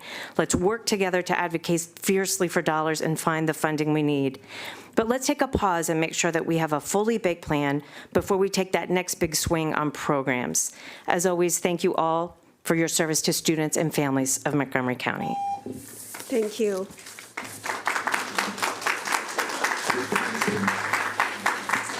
Ms. Gibson. Good evening. I'm Therese Gibson, Blair Cluster Coordinator. Thank you, Dr. Taylor, for providing our area with greater CIP attention than it has received in some time. Thank you for Eastern, Piney Branch, and Sligo Creek, as well as the multiple HVAC updates, new roofs, and other facility updates. New Hampshire Estates Elementary School requests a renewed facility. The school has poor indoor air quality. MCPS installed an external envelope to mitigate water intrusion. Thus far, this has not proved successful.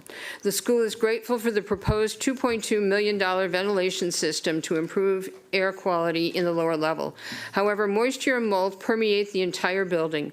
Moldy bulletin boards cannot be removed because they contain asbestos.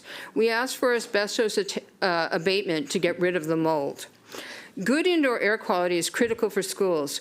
Why isn't IAQ more heavily weighted in the CIP prioritization criteria? We do appreciate the FCI to provide consistent metrics. It is a valuable tool. We note a few problems with New Hampshire Estate's FCI report, which may affect its scoring, and we have provided feedback on the report to MCPS. We understand that unrated schools remain in the current evaluation queue. We look forward to having New Hampshire Estate's FCI report reviewed in the future. The school remains dependent on portable HVAC units. The school's rooftop unit was expected to last longer, but it's not working. New Hampshire Estates requests a new HVAC. Rolling Terrace Elementary School requests a new facility. Dr. Taylor's public recognition of its poor condition is appreciated. Mold has resurged in the school despite Rolling Terrace receiving a new HVAC less than 10 years ago. The Sligo Creek Elementary School community thanks the superintendent for the proposed new facility. Sligo Creek looks forward to the facility design process, including a feasibility study. Other new schools receive feasibility studies. We request one as well. Sligo Creek would also like to provide feedback to MCPS with regard to its FCI report. Sims is proposed for closure. Here are its students' voice. Could you turn on the... I think Sims should remain open. I like the community around Sims, including teachers and even the building itself. I think that the community here is just so amazing. Like, all the teachers are so supportive. I've made a lot of friends here at SSI that I'll probably, keep their contacts in my phone for ever and ever. Breaking this up would be brutal, it'd be hard. When I was visiting other schools to think, where do I want to go, Sims immediately drew me in because it has such a strong sense of community, and I just don't think you can get it anywhere else. I just love how close I am to the school. All my friends live near here. And the teachers have given me guidance in situations that I maybe wouldn't have been able to get guidance anywhere else. if it closes, then a lot of kids would have to be sent to other schools that might not be convenient for their family. It is such an amazing place, and it would just be so heartbreaking to have to be split up and for other future generations not to have this opportunity. If it's good enough to be a holding school, it's probably good enough to be a real school. I think Sims is just a great place to be, and it should stay that way. Save our schools, save our community, save Sims. Sims does not want to close. Can middle schools in Silver Spring be organized to allow Sims to remain whole? Both Sligo Middle School and Eastern sit on significant acreage that may provide flexibility in facility planning. Silver Spring values Sims within its community. Please engage with community members concerning the future of Sims. Many people object to using the building as a holding facility. It seems more like a utility than a community school. Please dedicate specific funding for this building in the proposed CIP holding school budget. And now I'd like to respond to Ms. Montoya's question about Piney Branch Elementary School's swimming pool. That's a $10 million price tag. The high school-sized gym in this elementary school is $2 million. That's $12 million for these community recreation amenities. Thank you. Thank you. Ms. Johnson. Good evening, members of the Board of Education and Dr. Taylor. My name is Nerissa Johnson, and I'm both the cluster coordinator for the Wheaton area and also the area VP for the DCC, in case you didn't know it. I'd like to start by thanking the facilities team for a considerably more detailed and transparent CIP presentation. Shout out to DJ and Andrea. I'm aware that this is not an easy job because difficult decisions have to be made. Thank you also for your efforts to correct past mistakes regarding the CIP process. It's unfortunate that the school system as a whole is paying for multiple years' worth of mistakes that will take decades to undo. Let's continue on this path of recovery. Last fall, I and many others sat here during the CIP season with a simple request for MCPS. Help us deal with schools that aren't serving our students and staff well. I'm pleased to see that since then, some corrective measures have been taken. In the Wheaton cluster, for example, Loiderman Middle School is beyond grateful that its HVAC system has finally been replaced. Additionally, there's now a much-needed boundary study in place. However, progress for MCPS doesn't seem to move in the straightforward trajectory that all of us expect. First, from a CIP perspective, I continue to see lingering effects from old habits. Repairs and replacements being made at a snail's pace, coupled with minimal and inconsistent communication from the top. Here's a personal example. In November of 2022, one of my children testified on behalf of his school, Wheaton, to request a permanent batting cage for the baseball field because they were the only school that didn't have one. Guess what? A new batting cage was finally installed in June of 2025. This story should embarrass all of you. Was this Wheaton's lot in life because we are a high farms rate school with a large minority population that tends to be quiet? Or was manpower and money an issue? Regardless, can the school system please work to make sure that improvements, fixes, and updates are made in a timely and equitable manner and that timelines are communicated clearly and frequently? Second, a well-known lack of internal cooperation, lack of foresight, and habit of poor community engagement by MCPS continues to have negative consequences for the rest of us. For example, the last-minute announcements related to Crown, Sims, and Sligo Creek now mean that recalculations are necessary, timelines are affected, and that lovely detailed CIP slide deck is now partially obsolete. If there's going to be last-minute changes, then please make sure they are immediately accompanied by a clear and detailed outline of what comes next. In addition, intensify your outreach efforts to affected communities because transparency matters. No one likes dealing with unknowns, and unknowns can be mitigated through sincere engagement in the appropriate language and with a healthy dose of thoughtfulness and long-term planning. Next, let's talk about the proposed regional model. Wheaton High School is expected to be the location of the Science, Tech, and Comp-Sci program and Math program for Region 4. MCPS cannot seriously expect to host a program like that in a facility that is crumbling and that was not originally designed to be a science-focused school like my Wheaton was. Does this mean that Wheaton has been fast-tracked to getting a new building? Was any of that factored into this CIP? Where is common sense in all of this? Moving on, I was dismayed to note that Wheaton's request for the shell space in the Edison building to be built out was not included on the priorities list this year. Please help me understand this omission. This is the third year in a row that I've made this request and been met with silence, maybe even the fourth year, FYI. Both the first and second round of boundary study maps have 3 out of the 4 options placing the school well over capacity. Your own long-range projections say as much. So doesn't it make sense to complete a project with a quick turnaround time that can immediately be put to use? Not only will this finished space help with overcrowding in the main building, it will also help supply more seats for highly popular programs at Wheaton and Edison.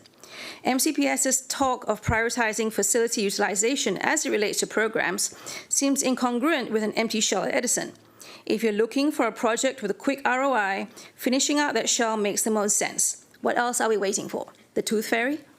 I end this year's testimony by repeating what I said last year. All our facilities should be structurally sound, thoughtfully laid out, mold-free, safe, and conducive to learning and teaching. To the BOE, I add, as you consider what projects to prioritize and which to delay, please ensure that every action taken is consistent with MCPS's written policies and regulations. Thank you.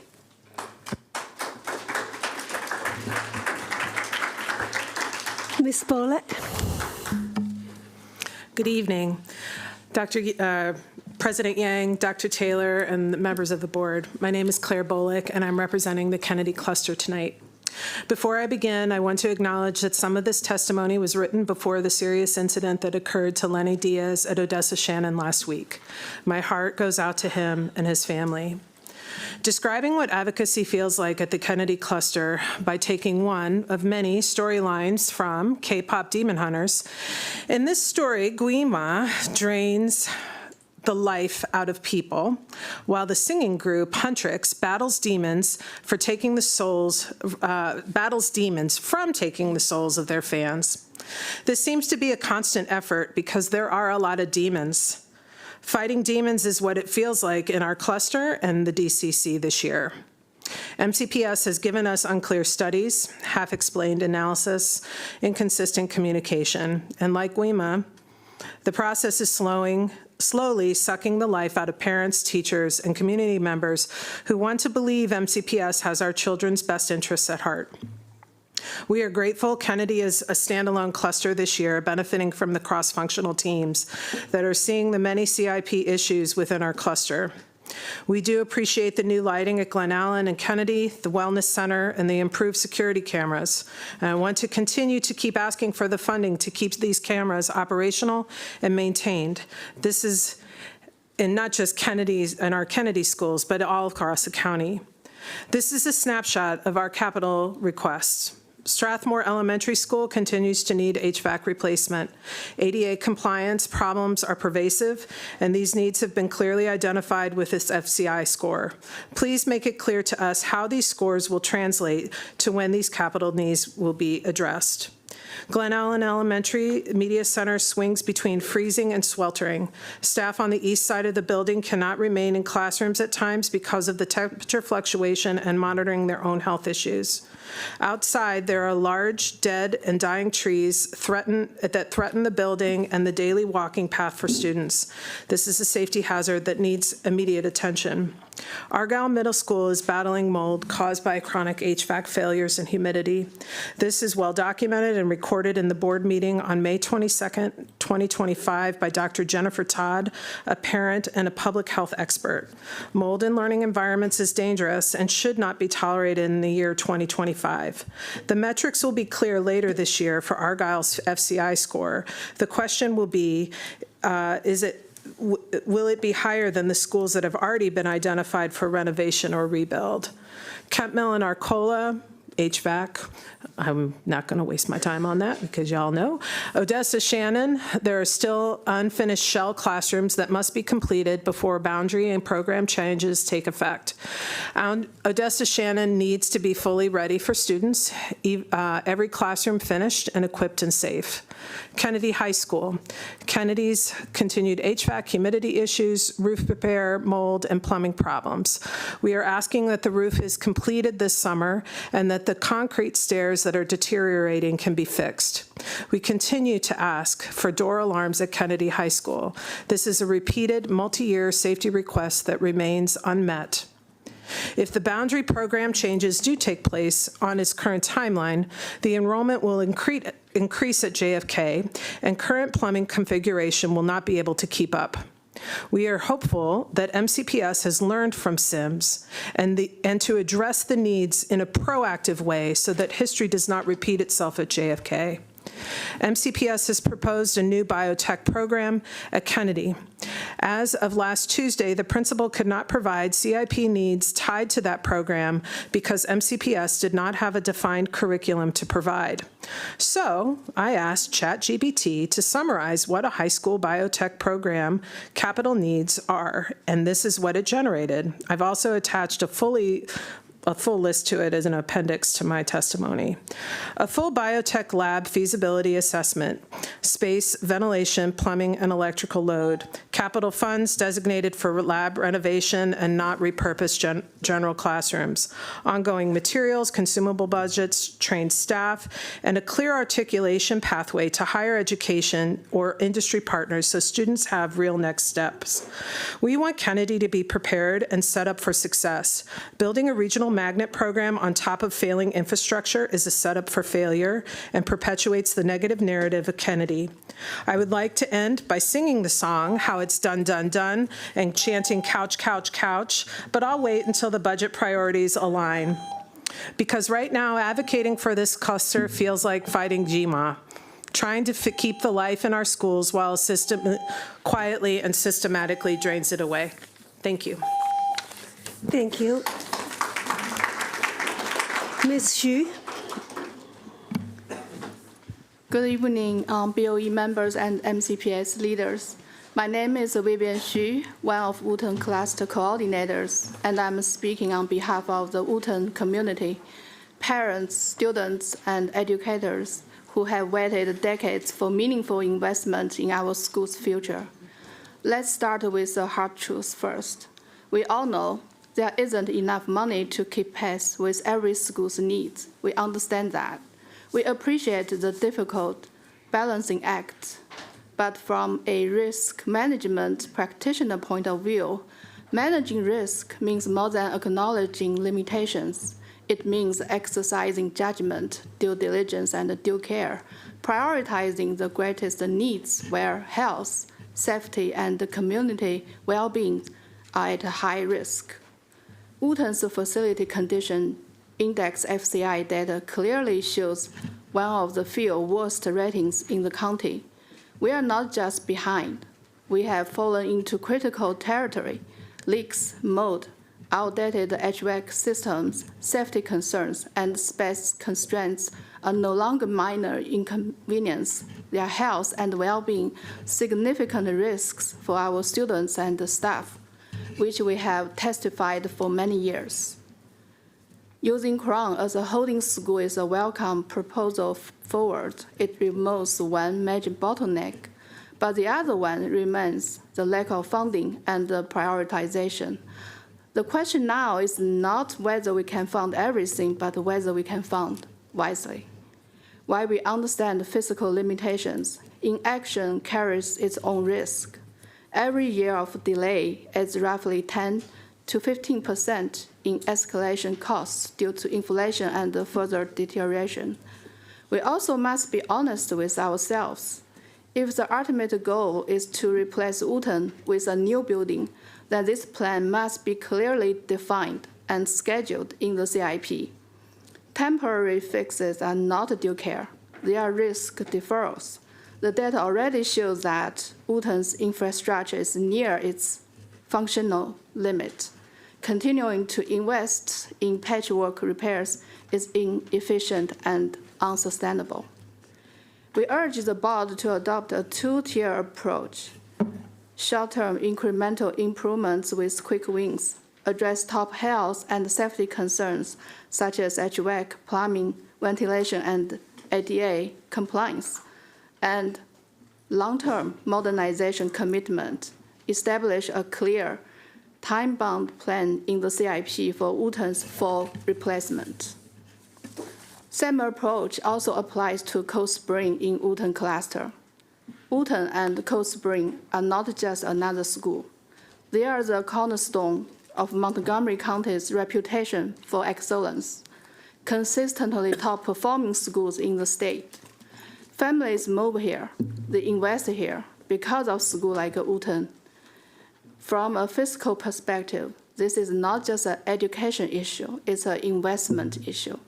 The school's reputation helps drive property values, tax revenue, and community vitality. Inaction sends a troubling message that Montgomery County no longer invests in the excellence that built its success. When families see decay rather than renewal, it erodes trust and drives them elsewhere, which is happening now. So tonight, I respectfully urge you, put Wooten's modernization on the CIP action plan. Let's transform empathy into execution, acknowledgement into accountability. Let's demonstrate leadership with action, a plan that protects health, nurtures learning, and strengthens the Wooten community for decades to come. Our children deserve better than to inherit the cost of inaction. It's time to act with integrity, urgency, and with due care. Thanks for your time. Thank you, Ms. Xu. Thank you very much. I want to double check. Do we have anyone from Einstein and Norwood? Do we have cluster rep from these two high schools? Okay. No, unfortunately not. Okay. I would be the closest thing, but I was told I couldn't speak twice today. Okay. Please return to your seat. I will have asked my board member. We have another 5 minutes set aside for board members to identify any specific follow-up questions. If you have multiple, please just go one, so all the colleagues have a chance before we come back to you. But I'm going to start from this side. Ms. Zimmerman. Thank you. I haven't had the chance to thank so many for coming. I know some are on their way out. And I would also like to ask for a list of elementary schools without fencing on their playgrounds. Ms. Rivera-Oven. Thank you. I just have, and I guess I'll come back to the Watkins-Mill cluster. But I thought the scoreboard, along with the Montgomery Village Middle School for the bell system, that was something that was brought up to us last year, and I thought, and actually the year before, and I thought that that was actually going to be taken care of. I just want to ask the staff if that is on the works, or it's not, it just seems like a bell system should be a very basic thing to have. Question.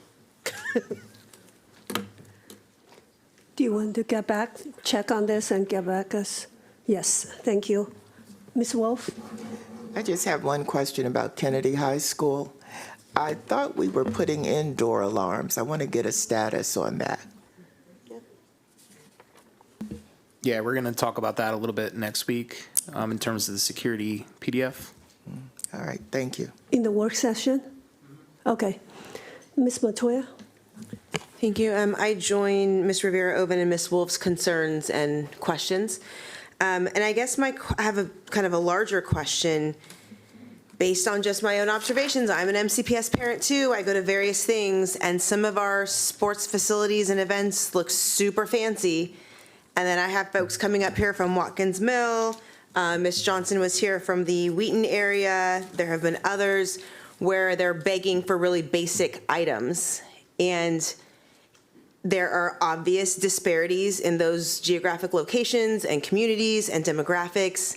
So it doesn't paint a great picture. So what I'm wanting to know is, how do these sports teams, activities, equipments, facilities get funded? Why do some schools look like they have super fancy things and others don't even have, how long did you have to wait for a batting cage? Thank you. Thank you. Ms. Stewart? Sorry, is there no answer? That one is already said 2 years. That's done. 2 years. No, that was not my question. Oh, right? That was a case in point as to the challenges that are going on here that I've asked about before, actually, even when I first got onto the board, but that information was never brought to me, or this issue has not been addressed. It's basically like all of the CIP in each of its categories, in that there's prioritization and hopefully that it's tied to facility use and depleted value, and that there's some connection to that. But moving forward, I think that we're trying to put forward a CIP that does reflect diverse needs across a lot of different spectra. The tricky part is there's so many emergent needs and resource constraint that it's like, where do you invest most and how frequently? Because clearly we could spend every nickel of the CIP just on HVAC and still not make a dent, which is our sad reality at the moment. But we know that we have to address not just one category, but lots of different categories, or we run the risk of creating a safety issue in one other place. So I think your point is really, really well received, in that any time that we've made an investment in one space for a period of time, it definitely looks like things are the way that they should, and that kids are receiving what they should. But in other areas, that prioritization has fallen short, and they clearly go without. And unless they're in the queue in that particular category, they have gone without in the past. And so this is an opportunity to correct that. Right, but when it comes to sports, it seems that it's continuously the same communities that go without. And I guess part of what I'm getting at is, are there external non-MCPS monies that are going into these? And if there are, then are we accounting for that? So if so-and-so has a booster club that can raise $150,000, are we still giving money to that school for their uniforms, when I see fundraisers from schools saying, hey, we need to raise $500 for baseball bats? Yeah, that's clearly a factor, and that's definitely the case. In terms of facilities, though, there isn't a booster club that generates enough revenue to replace facilities, but certainly some of those other factors and the support factors like uniform replacement and things that are more tied to the operating budget, that's worth a look. And even our facilities are worth a look, but that's really the role of the board, is you all get to prioritize what goes first, what goes second, what goes third. We make a recommendation to you for your consideration, and ultimately you all have the say. And do we track that money? Do we track that school A, they got $150,000 from their booster club this year, but maybe this school, I know of one that just barely started, I think, having a booster club this year. And so they're not really in a position to then buy new uniforms or whatever the items happen to be. Like, does the school system track that to know these schools get a lot of external support, but these schools have little to none, et cetera? We do track it, but you all review it. You actually have an auditor, and your auditor includes that in their audit report for every school. Ms. Stewart. There was a somewhat recent OLO report on this, so I will go review it myself. So thank you. I would like to ask about the asbestos abatement for these bulletin boards that was brought up in the Blair cluster at New Hampshire Estates. Being that bulletin boards, you put pins in them, right, or staples or whatever. So I'd like to know, how are we reviewing if that asbestos is being contained? Typically, the asbestos that's involved with the actual tack board is the mastic behind it that holds it to the wall. So there's no penetration from stick pins, staples, or anything else. When it's removed, then it would be abated after that.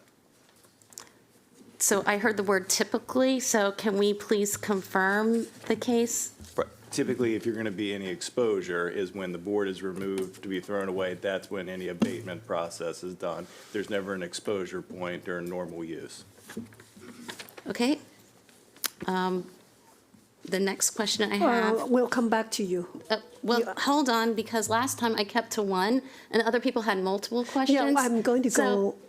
So that's why I said this time we're going to go one at a time, and it's going to come back to you. We're going to come back to you.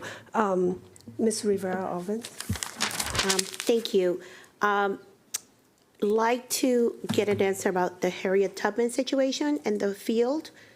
When I did the walkthrough of that school, I was told that that is a field that is maintained by the city.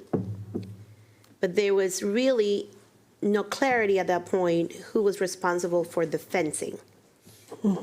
And then there was going to be a conversation with the city and probably maybe meeting halfway and going half and half. But that was already 2 years ago. So I'd just like to know what the status is, where we are with that. It started prior to both of you joining the MCPS staff, so we do want a follow-up. So you heard it just like we heard it, a lot of these things. But I just want to know what the follow-up is or has been, because... Yeah, we can follow up with you. I don't have an immediate answer, but took note and we'll follow up. Okay, please. Thank you. Ms. Wolf. I just have one question, follow-up about the vestibule space at Quince Orchard, in the Quince Orchard cluster. They showed a picture of it. Is it that they cannot see who's coming into the school? It's more due to the fact that they come in and then you have to go across a long hallway to get to the main office. But you're not able to actually get into the building first, are you? No. Okay, so you're coming into the space and then you're turning into the main office. Okay, thank you. Ms. Stewart? I'd like to know how much it would cost to build out the shell in the Edison location, which is connected to Wheaton. And I have one more question. I'm going to look. Let me ask my question. Thurwood Marshall showed the picture of their door. I'm trying to understand the safety concern there. If someone can share what that issue is. It's the ACS reader, I think. I think You I know got what it that. is. You got that. That's a safety issue we have to take care of. Yes, Ms. Stewart. Okay. I would like to know what the cost would be if we just totally renovated Sims and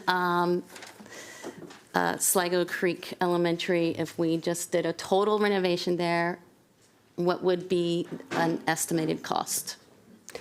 And my last question, several schools, including Strawberry Knolls Elementary School, they mention mold in their buildings. I would like to have a report on the situation in those schools, the air quality and the mold situation in those schools. I will say specifically Strawberry Knoll, we did have experience issues. We had a third party there. We've been going back and forth with the staff for the last couple months. They do show in the FY27 HVAC countywide, which I know we've not gotten to that extensively, but it is online for people to review and in the book. We'll get there in the work session on Tuesday, but we are showing a full HVAC replacement for Strawberry Knoll. Okay. Ms. Montoya? Thank you. And it was actually a question that was asked by someone at the dais, the wonderful person from the Gaithersburg cluster, Ms. Moses. But I think it really applies to a variety of communities in MCPS right now because we have the boundary studies, we have the programs, right, all these various things going on. But what Ms. Moses asked was, how are we measuring that Gaithersburg is represented in the feedback and input? And we have our friends from Gaithersburg in the back there who are letting us know they haven't been able to give feedback and input. I think there are other communities, perhaps Ms. Johnson's community, when we're talking about several boundary proposals. So I hear a lot from other folks who are like, yeah, do this thing because then it means I can have my thing. But I don't hear a lot from the folks who are going to be impacted by the thing. So I would like to know, how are we going to measure that? And what, if anything, are we going to do if after we look at that measurement, we realize, hey, the folks in Gaithersburg actually aren't really adequately represented, but this is going to significantly impact them. Thank you. Ms. Rivera-Alvin? They're not going to answer? Last week, at the last CIP, there were a lot of, and tonight as well, a lot of issues about ADA. And I had asked if we could have a list of our schools, just like we did with HVAC and just like we did with roofing, and to have an idea how many of our schools were not ADA compliant, and then rate them as words, just like a rating system. So tonight, we heard it again, because I think that is very important to know. So I'm just wondering if we have made any leadway on that. So what we've actually been using for the last couple years to help make determination of which ADA projects was a third-party report that was done back in 2018. And while we have accomplished several of those, we've been able to do what we can with the funding that's been allocated in the ADA countywide. So we continue to work through the recommendations from that report from 2018, many of which are still valid. Thank you. Go on. Last Oh, one. sorry. Okay. There's a lot of Miss- questions. We'll come back. We'll come back to- Ms. Wolf, then Ms. Stewart. I want to just jump in on Ms. Montoya's question. Well, it's not really a question, it's a comment. No, it was a question. I just didn't get an answer. Okay. Well, for me, it's a comment. Like, I see a lot of communities here, a lot of people from the same communities, but what I don't see is Twinbrook, where there is a high concentration of minorities. Over in the East County, I'm going to harp on this again, I don't feel that people understand what we're even doing. They don't see themselves in the boundary study, so they're not coming to these meetings. My question is really about communication, and I want to suggest that you need to contact the school itself and appear at the school, not appear at Kennedy High School and they have to make their way to Kennedy High School. Just a suggestion, because I had a meeting this morning over at Sherwood, and even they don't seem to understand what's going on because they're not in it. So it's just tacking on to Ms. Montoya's question. Ms. Stewart. Thank you. Comment. Thank you. Speaking of engagement, I am looking forward to a lot more engagement as we move through the process. So I'm always pro engagement. Open dialogue on student generation. I think we've had some of this dialogue in past years. I think it's time we have that discussion on how we get to student generations, what are some of parents and communities' concerns, what is included, what isn't included. So I'm hoping to have that conversation in the near future. Ms. Rivera-Alvin. Just very quickly, just to piggyback, that's not my question, but the cluster coordinator from Watkins Mill mentioned Neelsville, and the same thing to that point. I don't see anybody really from Neelsville, and they're going to be really affected. So maybe having a meeting in Neelsville would be very helpful. But with that, the bleachers, I want to go, and this is really, for me, it's a safety concern in a sense. And I know we have so many aging things, and we are not able to do it all. So this kind of advocacy, and I'm going to say it, I said it at the last CIP hearing, has to also go to the council, because that's where our funding comes. And then we have to make the hard decisions, right? And it's not going to be enough to make those hard decisions. But when it comes to bleachers, I was right out of high school when I went to Watkins Mills bleachers. Like, I literally was 19 when I went to see a football game, and those are the same bleachers. So I'm wondering, when it comes to bleachers, what is the assessment for those bleachers, and what is the longitude of a lifespan of bleachers? Because that, just as cameras and just as having, sidewalks and so on, those are also part of the safety issues, because we know right now what are the few things that our young people enjoy is their sports and their pride in their sports and their schools. Thank you. If you could let us know what that is. What's the lifespan of the sports bleachers? You don't know? Okay. Okay, all right. Thank you. We'll get back to you. Okay, all right, thank you. I'm going to move on. I know there's a lot of questions. I'm going to move on to individual testimonies. These individuals have 3 minutes. We have a large number of people sign up. We're going to take it into two parts. Okay, I'm going to call in the first 6 to come forward. Kim Glassman, Devi Mehta, Adam Goldberg. Is Jennifer Mino here? No, okay. So then I go to Hillary Swab, Noreen Quader,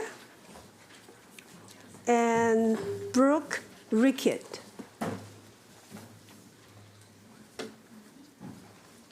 Thank you for being here. We'll start from Ms. Glassman.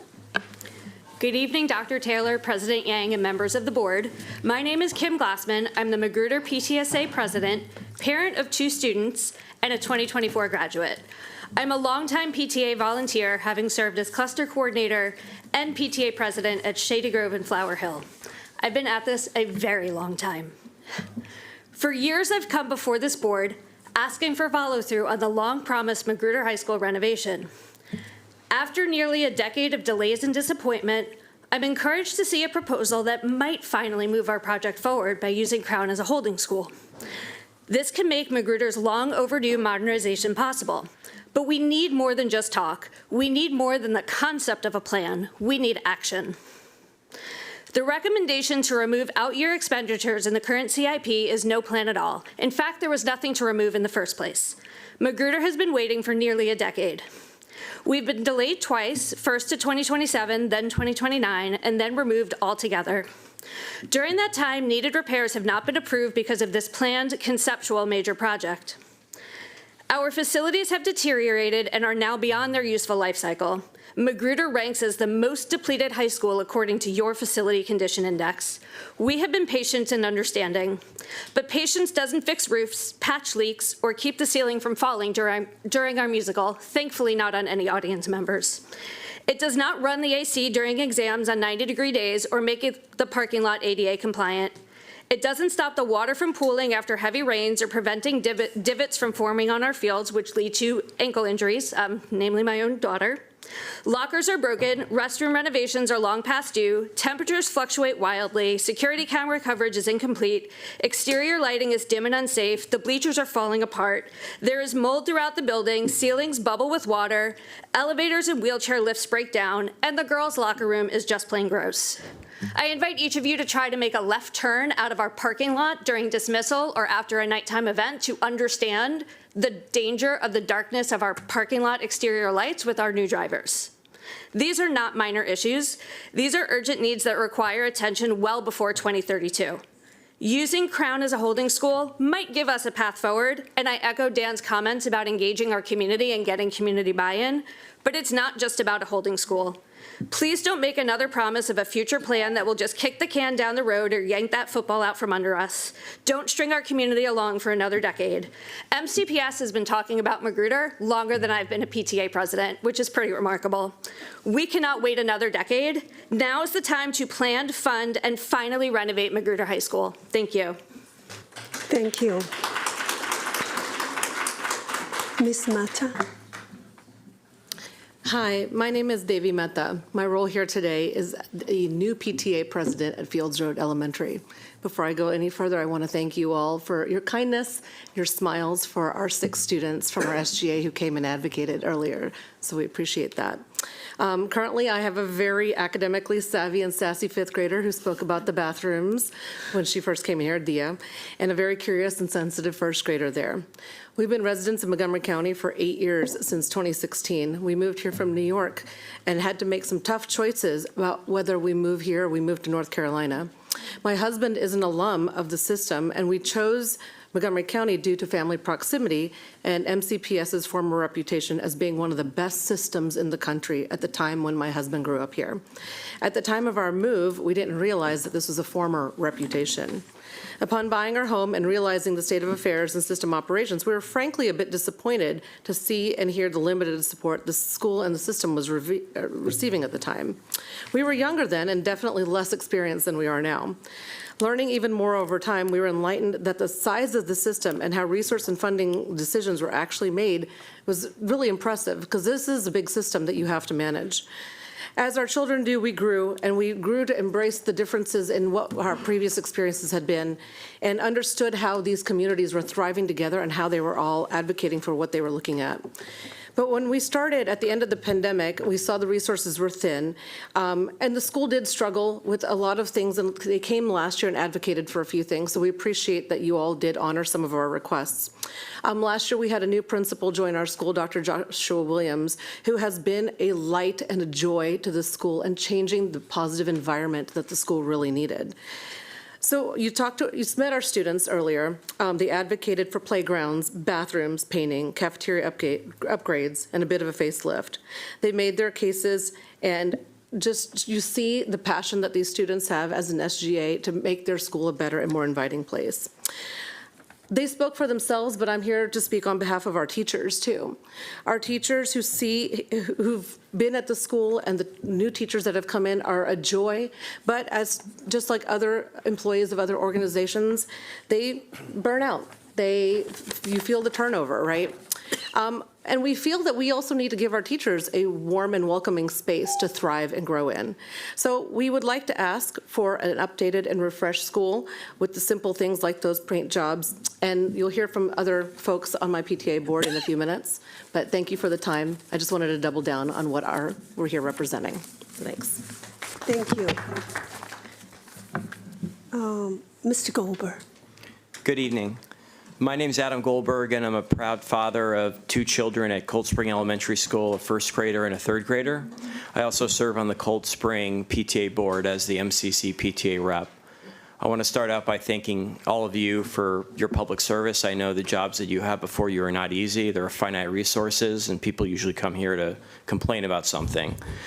I'm here tonight to read a letter that was signed by 285 Cold Spring community families that we transmitted yesterday to the Superintendent Taylor and to the members of the Board of Education. But before I do that, I wanted to emphasize the Cold Spring community's solidarity with the broader Wootton cluster, including Wootton High School, the dire urgent need to include Wootton High School in the superintendent's recommended CIP, and also to get creative about what a new holding school could look like so that Wootton can be renovated in a timely manner as possible. Now on to the letter. Dear members of the Board of Education and Superintendent Taylor, we, the families and neighbors of Cold Spring Elementary School, urge the Montgomery County Board of Education to approve the superintendent's recommended FY 2027 through 2032 Capital Improvements Program with the Cold Spring Capital Project included. This plan represents a major milestone for our community and a long-awaited investment that will finally address the challenges our school has faced for decades. Cold Spring is the only remaining open concept elementary school in the county, and we have long raised concerns about its outdated layout, its leaking roof, its unreliable HVAC system, and its ongoing safety, sound, and maintenance issues that impact our children's daily learning environment. Our children deserve a safe and secure place to learn and grow.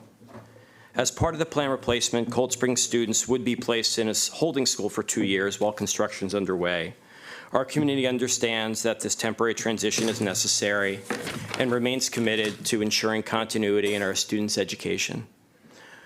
We wish to express our deep gratitude and support for Superintendent Taylor and the Board of Education for recognizing the urgent needs of our school, and for Dr. Taylor for prioritizing Cold Spring in his recommendation. Thank you for listening to our community, for standing with our children, and for helping us build a stronger future for Cold Spring Elementary School and Montgomery County Public Schools as a whole. With gratitude and hope, the Cold Spring Elementary School community. Thank you. Ms. Swab. Hi, thank you all. My name is Hillary Swab. I'm a parent of a second grader at Ashburn Elementary School, and I am here speaking in favor of Dr. Taylor's proposal for an elementary school boundary study. I think it's important that we take a step back and think about the 2 boundary studies that is currently, or one of them might be shelved, but what MCPS is doing with these boundary studies. When one does a puzzle and they dump the pieces out, what are the first pieces they look for? Anyone can answer this. It's a very easy question. the edges and the corners. And right now, MCPS is trying to build the picture of the puzzle without having actually identified the corners and the edges. And then you're layering on top these programs, regional programs, which makes it more difficult to be oriented to the corners and the edges. The corners of MCPS is the elementary schools. If you don't know what is happening at the elementary school level, or you do know and they haven't ever been adjusted, then it's going to trickle up. Elementary school boundary study is far overdue. Ashburn has had a population of over 800 since 2013, but for Dr. Taylor's COSAs offered in the fall, our population would be 850. But Ashburn Elementary School is not alone in the WJ cluster. Farmland's population also exceeds 800, and Garrett Park is nipping at all of our heels. MCPS argued that the overall elementary school population is decreasing, but this is not felt evenly across the county. Schools in high-growth, high-development areas such as the old Georgetown corridor and the Pike and Rose along the Pike, if you've gone to the new Wegmans, you know the new apartment building there, they have consistently shown increased population. Ashburn has been we have been promised a new elementary school since quite some time, and frankly, I know that Dr. Taylor called his canary Caution the canary, but I would think he's more like Candid the canary, and I appreciate the candidness of taking out an elementary school and saying that we need to do a boundary school study. A boundary school study is long overdue. Our school has been repeatedly surrounded by elementary schools that have capacity, such as Seven Locks, Wingate, Beverly Farms, and Kensington Parkwood, and yet the boundaries have never been adjusted. I think it's really important that rebalancing elementary school populations is not only about our school, but it's about promoting equitable learning opportunities for our youngest learners. I heard Ms. Montoya and Ms. Wolf talk about equity throughout their questioning, and something I just want to, before we go, talk about from Chief Justice Warren said. He said that today education is perhaps the most important function of state and local governments, and such an opportunity where the state has undertaken to provide it, it is a right that must be made available on all equal terms. Having an elementary school boundary study will help rectify some of the inequities that have been long-standing in Montgomery County. Thank you. Ms. Quade, how do I say it? Kader. Kader, thank you. Go ahead, please. Good evening, everyone. My name is Noreen Kader, and tonight I will be your tour guide. And I'm going to take you through two homes in our community. Let's start with 1970, the year Wooten was born. I imagine walking into Grandma's house. The kitchen hums with green avocado appliances. The carpet is shaggy and orange, and there's that musky, lived-in smell. Both are comforting, but unmistakably old. The lights buzz, the walls are thin, and the air feels heavy, and it's full of memory, but it belongs in another era. Now, fast forward to 2025, a home built how families live today, bright, open, and filled with light. It's safe, efficient, smart, and sustainable. The air is clean, the light is beautiful, and the design adapts easily to every need. Learning, working, connecting. You can feel the calm and quiet spaces designed for focus and the strength in the walls that protect and insulate. Technology supports comfort rather than cluttering it. Every detail reflects care, safety, and the future, just like our schools should. As a mom of 4 in the Wooten cluster, I can tell you our schools are still stuck in Grandma's house. They are wonderful at their time, but no longer meet the needs of our children. Dr. Taylor, thank you. Thank you for your forward-leaning approach for the CIP. Thank you for identifying the need for a secondary holding school like Crown. It's an important step, and I'm fully supportive of this effort. But Wooten cannot take 2 more years. We need a new building now. This facility is not safe. A recent electrical incident forced an early dismissal that remains unclear. Even one event like that should make us pause and ask, how many more signs do we need before we act? I want Dr. Bostic to focus on student achievement, not electrical outages and leaking ceilings. And I want Principal Hamburg at Cold Spring should be leading a culture of excellence, not focusing on managing flooding, mold, or worn-out carpets.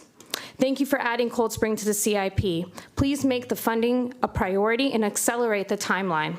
I was a proud participant of the feasibility study, and we're eager to see which design is chosen, but our students and teachers cannot wait years for the basic safety.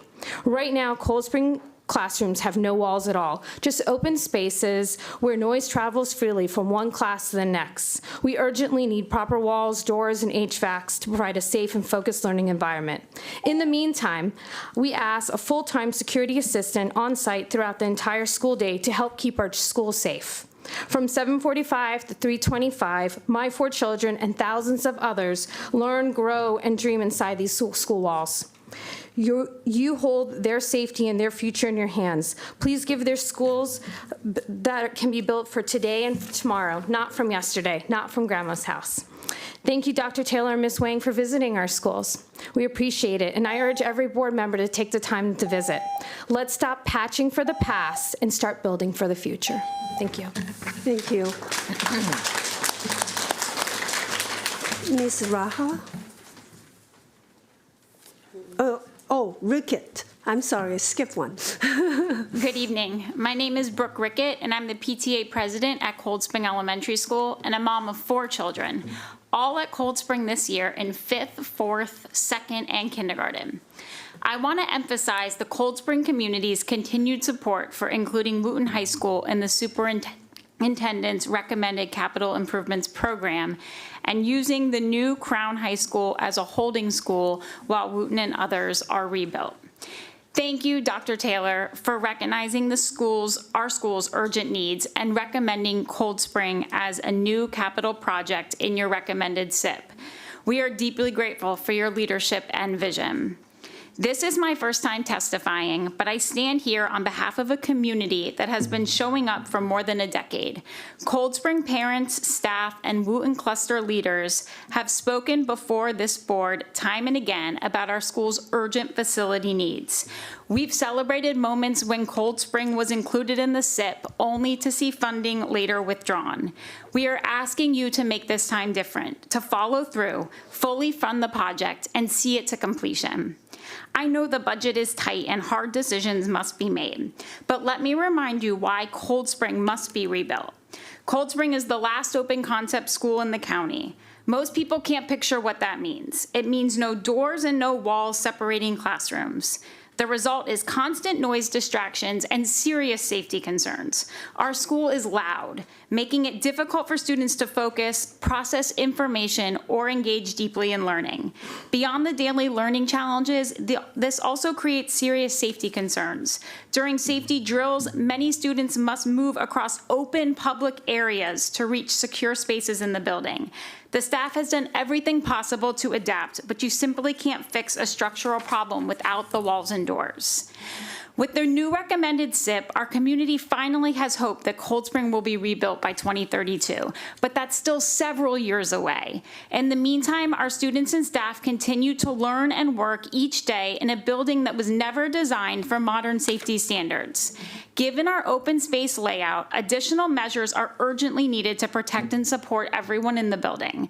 That's why we are asking for your partnership in implementing a security assistant pilot program at Cold Spring Elementary now, a proactive step to help bridge the gap between today's challenges and the safe, secure learning environment our hopefully future school will provide. So tonight, I urge you to approve the superintendent's recommended CIP with the Cold Spring project fully funded and see it through to completion. Thank you for your time, your leadership, and your commitment to our community. Thank you. Thank you so much. I ask you to return to your seat. I'm going to call the next sixth speaker to come forward. Monica Bassi, Aaron Eula, Noah Sudol, Nicholas Federico, and Brian Robin.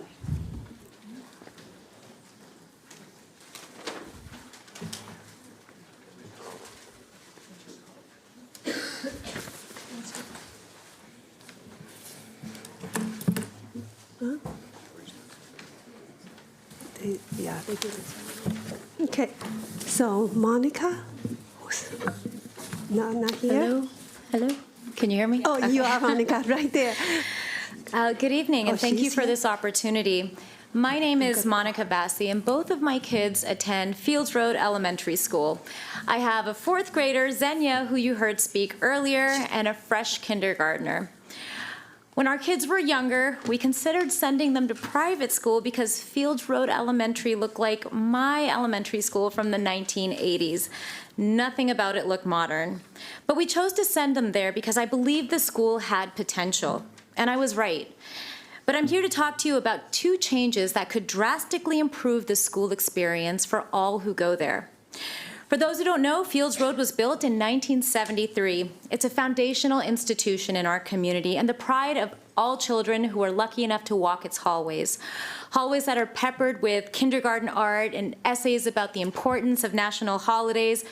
Hallways that pay homage to the diverse cultures that make up our dynamic student body, but also hallways that desperately need new paint. Just because a school is old doesn't mean it needs to feel old. Kids say the hallways look like it's from the 1900s. And if you're as old as I am, you'll probably be offended by that statement. But for them, it's a lifetime ago. The cost and effort involved in painting the hallway isn't actually astronomical, but the net positive outcome is. There's scientific evidence that supports the fact that a fresh coat of paint can boost morale, improve focus, and lower stress levels. Imagine all of these benefits impacting our kids so they can flourish in school. Alternatively, yellow, which is the current color of the hallways, is known to be the most difficult color on the eyes. People tend to lose their tempers in yellow rooms. Fresh paint is a simple way to give the students something that supports an energized and focused outlook. Another change that will make a massive impact is a walking and running track behind the school. Fields Road has a small playground and gets taken over by a handful of kids during recess. The rest don't really have many other options. A walking path will give them a more dynamic way to get exercise during the day and melt off any stress that could be affecting them. Walking and running are instant mood lifters, and staff and students can benefit from that in myriad ways. Now, I'm not asking you to fund a $300 million ballroom at the school. Not yet, at least. I'm asking for changes to help students feel good about a place where they spend a majority of their days. They need an updated school that signals to them that they matter. I hope the direct correlation between these improvements and students' mental well-being compels you to consider funding them. Thank you again for this opportunity. Thank you. Thank you. Ms. Ula? Good evening. My name is Erin Uyoa, and I am honored to serve as the Vice President of the PTA at Fields Road Elementary. Thank you for the opportunity to speak tonight on behalf of our families, teachers, and students. We are here to advocate for a few capital improvements that would make a real difference in the daily life of our school community. First, we're requesting the replacement of carpeting in several classrooms. To my knowledge, it has never been replaced since the school opened. Our teachers and students spend hours gathered on these carpets, reading, learning, and building our community. After years of use, they are worn and difficult to keep clean. Fresh, safe carpeting would provide a healthier and more welcoming place for our children to learn and grow. Second, we are requesting improved lighting across the rear field, blacktop, parking lot, and school perimeter. Once the sun sets, the campus is dimly lit. Parents rely on phone flashlights, volunteers are cleaning up in the darkness, and the rear field and steep steps remain unlit, posing serious safety risks. Enhanced lighting, particularly on the rear field steps and parking lot, is essential to ensure safety and support our community events. And last, maintain the welcoming environment that defines Fields Road. I also wanted to share why I'm here tonight personally. I've been a FRES parent for 6 years. My oldest started in kindergarten in 2019, and like many school communities, we've spent the years since COVID rebuilding our sense of connection and spirit. With the guidance of our incredible new principal, we've seen so much growth and renewed energy. Yeah. Our teachers are deeply committed, our families are engaged, and together we are working to create the best environment possible for our students. These requests, new carpeting and improved lighting, are not just about aesthetics. They're about safety, comfort, and pride in the spaces where our children learn and grow. As parents and PTA members, we want to model for our kids what advocacy looks like, that when something matters, you speak up, you show up, and you work together to make change happen. I'm proud to stand along our staff and families tonight to advocate for what our students, teachers, and community need. We understand there are many competing priorities across the county, and we are grateful for all the support already provided. As we saw from last year's meeting, progress does happen one request at a time, and we're here tonight to continue that effort. Thank you for your time, dedication, and ongoing support of our students, staff, and communities. Thank you. Noah Sudo, go ahead. Yes, thank you. Is this on? Yep, yeah. Good, yep. Awesome. Good evening. My name is Noah Sudo, and I'm the parent of a kindergartner and a third grader at Cold Spring Elementary School. When my family moved to Cold Spring, before my kids even started the school, I was told such great things about the school. And let me say, the rumors were true. I've been deeply impressed by the teachers, the staff, and the community's commitment to excellence for every learner. Cold Spring is a special place, the very best of MCPS. But I was absolutely shocked by the condition of the building itself. Our building was built in 1972 during this open concept era, and Cold Spring is the last school of its kind left in the county. Most classrooms do not have doors and only partial walls separating learning spaces. It's noisy, distracting, and challenging for all students, especially those with sensory or attention needs. The school is also growing with the addition of a new class this year. And it's not just the noise that's distracting. The lack of walls and doors also create safety concerns. There's not even locks, let alone doors. During lockdown or severe weather drills, students have to leave their classrooms and move through open spaces to find shelter. Our teachers and administrators have done a great job to make safety plans that work around these challenges, but no plan can replace the security that comes from solid doors and walls. Then there's the roof. When it rains, it leaks, water seeps through the doors and into the carpets. We've had issues with flooding, mold, and mildew.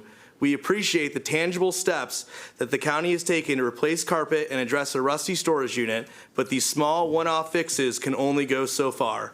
That's why I want to thank Dr. Taylor, President Yang, and the MCPS for visiting Cold Spring, for seeing these conditions firsthand, and for recognizing our school's needs and including us in the recommended CIP. We are deeply grateful for your leadership and for the acknowledgement that Cold Spring's Facility Condition Index score was among the poorest in the county. Now, we ask the Board of Education to approve the superintendent's recommended plan and make the Cold Spring project a reality. This is not the first time Cold Spring has been included in the CIP. In 2014, it was slated for renovation, but was consistently delayed and postponed, leading to the building continuing to age. We ask that you no longer delay this important project for our community. We also support the reinstatement of Woodin High School in the capital program and the postponement of the Crown boundary study so Crown can serve as a holding school during Woodin's rebuild, which is a solution that benefits many communities. Cold Spring is full of dedicated educators and families who believe in public education. We're not asking for more than other schools, but rather we're asking for what every child deserves, a safe, modern building where great teaching and learning can happen every day. Thank you for seeing our school, for listening to our community, and for helping us to take this next step to give our community's children the Cold Spring they deserve. Thank you. Mr. Mani Anand? It's not here? Okay, wait. So I go to, I'm trying to keep myself straight. Nicholas Federico, go ahead. Good evening. My name's Nick Federico. I'm here to advocate for my two daughters in kindergarten and second grade at Cold Spring.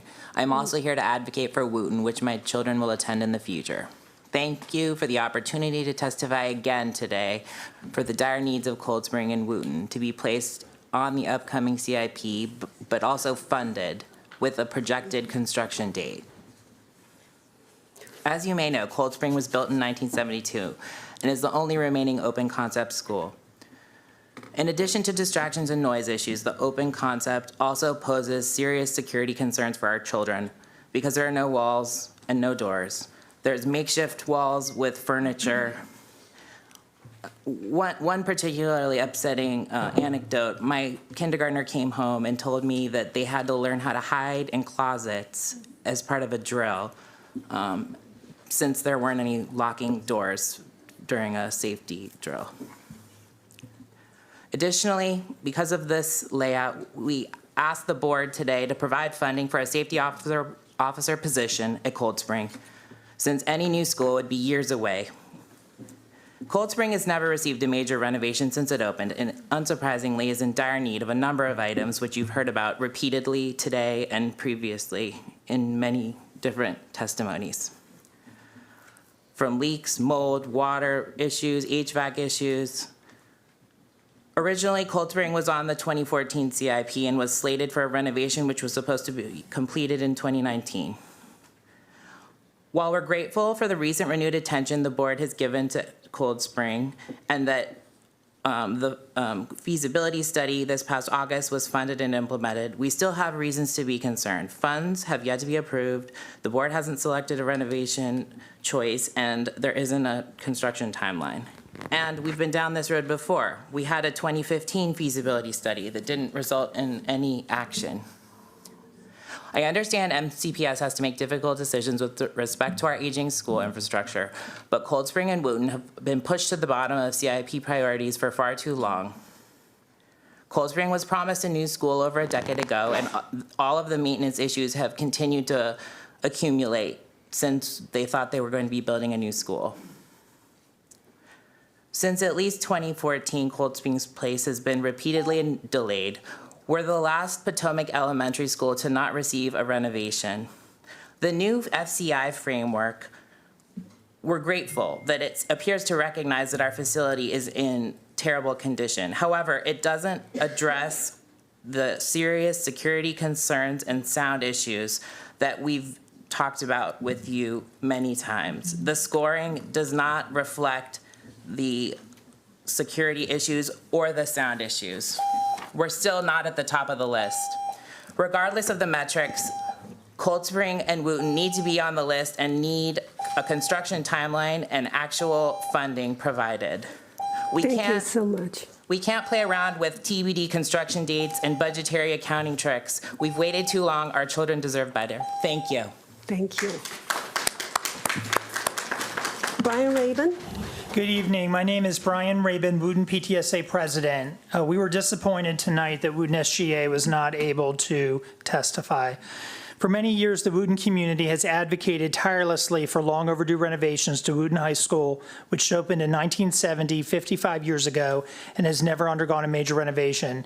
Decades of facility assessments have consistently documented serious infrastructure, accessibility, and safety concerns, yet despite multiple inclusions in the CIP, Wooten's project has been repeatedly delayed or as of last year removed entirely in favor of other schools. In 2015, a feasibility study for Wooten was completed and construction funding was planned for FY21 completion. However, subsequent decisions by the Board of Education and the superintendent postponed Wooten advancing other capital projects instead. While the County Council approves the overall funding, it is this board and the superintendent who determine which schools move forward, and your recommendations are the ones the council funds. You made a choice not to include Wooten in the CIP yet again. The facility condition assessment confirms what our community has known for years. Wooten's building is in severe disrepair and must be rebuilt. The facility condition index ranks Wooten as having one of the worst facility conditions among all secondary schools, second only to Magruder High School. Yet, shockingly, neither Wooten nor Magruder are included in the superintendent's current CIP. Wooten is the only school in Montgomery County rated poor for both HVAC and plumbing systems. These failures are not minor inconveniences, they are serious health and safety concerns.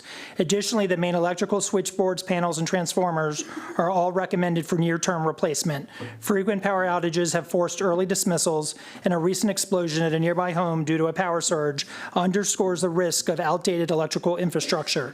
Equally troubling, the building suffers from leaks, corroded pipes, and recurring mold growth, conditions that compromise air quality and student health.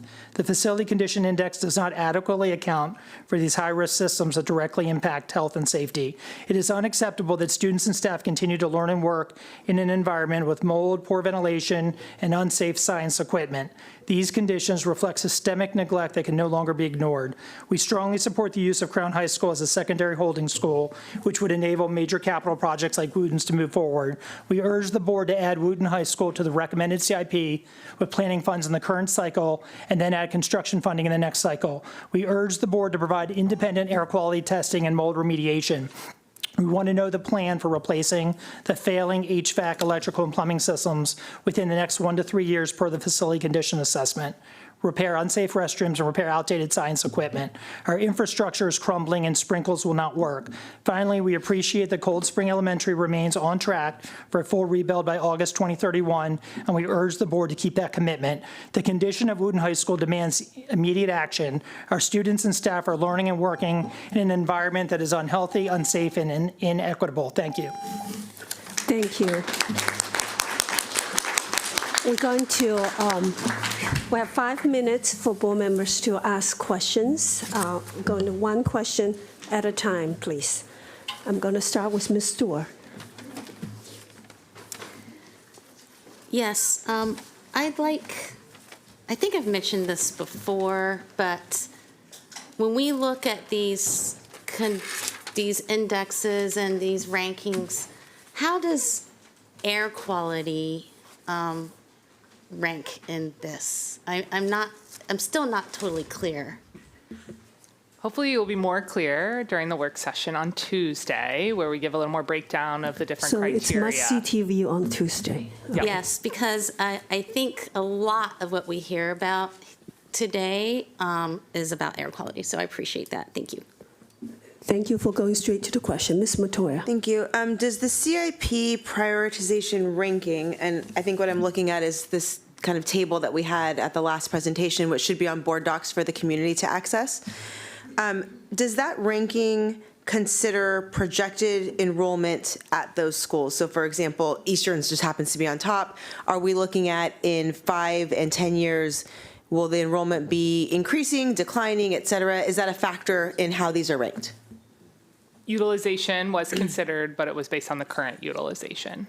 So projected utilization is not considered? Correct. Thank you. I have a question. Painting. Can I get an understanding, or the board get an understanding, like what the rotation looks like, how long in between, how do we assess painting? It doesn't seem like such a big ticket item, right? So how do we approach that? Yes, so painting is funded out of our PLAR countywide. If you look at actually one of the slides that we've been sharing, right, is like it should be on a 10-year cycle. We are operating about every 20 to 25 years of a refresh of painting based on available funding. So if people feel like it's been long, it probably has been long. That is 20 to 25 years? Yes. And that funding is what funding? It's in the PLAR.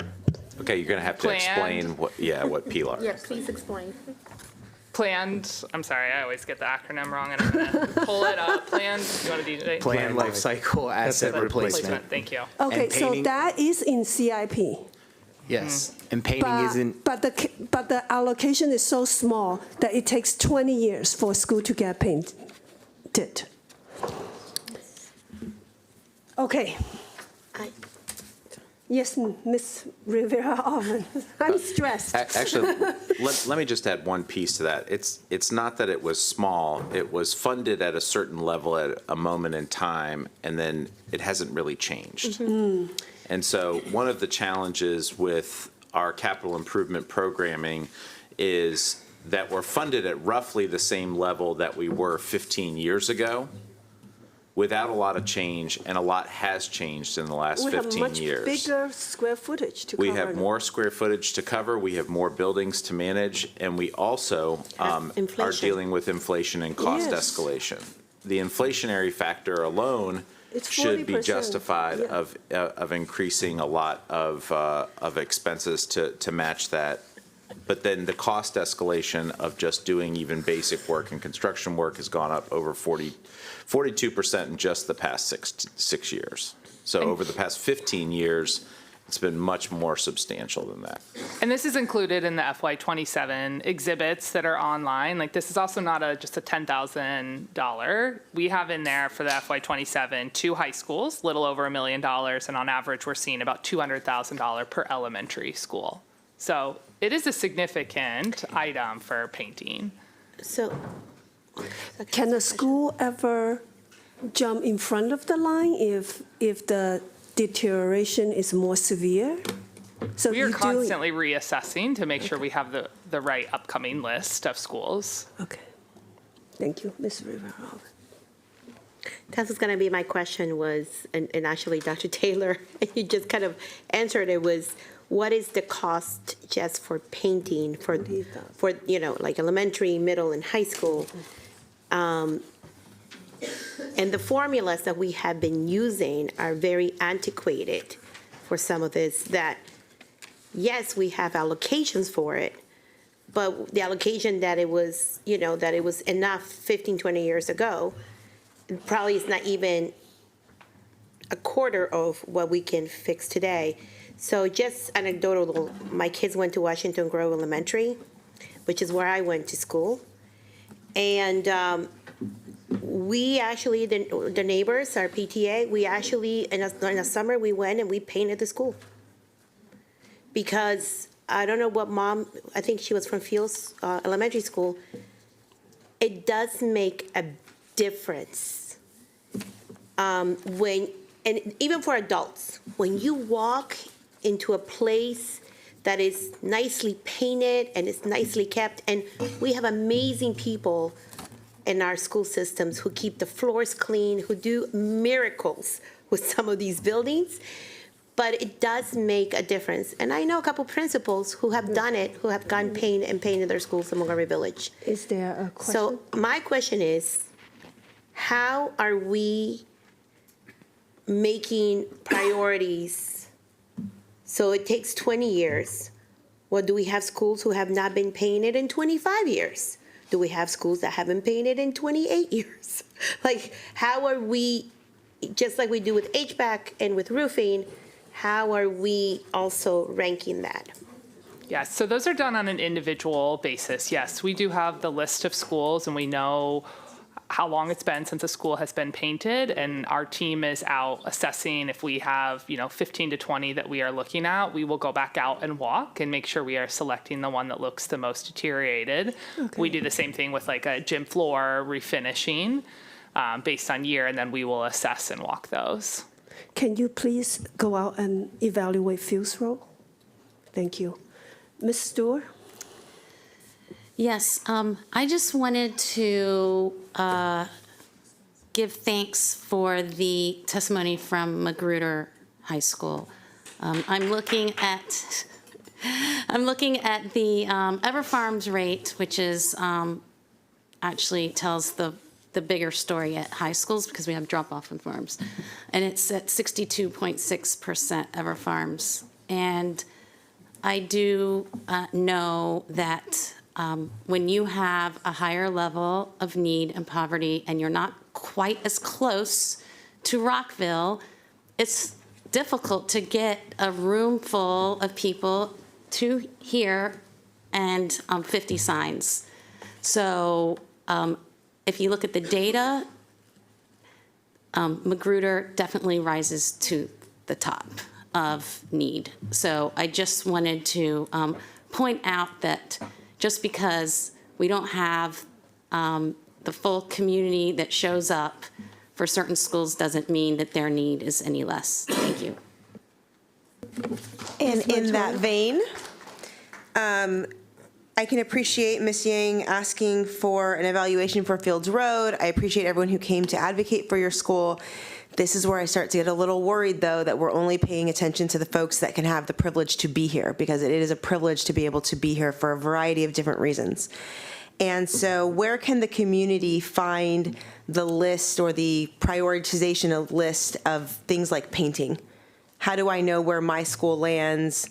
Maybe my school, I think, needs painting, but we can't make it here, and so nobody even knows, and we're not on the radar. So how do I find that list as a community member? Yeah, I think it's a great question. It's a larger question of how do we more broadly publicize status of individual systems within our buildings. It's something I'd like to work with the team on so that we can share more broadly with people of, here's the last time you were painted, here was the last time your floor was refinished, when you received, so that people have a better understanding of the projects. We have done a lot of projects over the years, and those get lost. We do them and we move on. So we don't currently publicize that on the website, but I think it is a fair question and something we can reassess as a team. I don't know if maybe the Fields Road folks haven't, but they are one of the 2 elementary schools that are proposed as the painting in the FY27. That's in the list that is posted online. Thank you.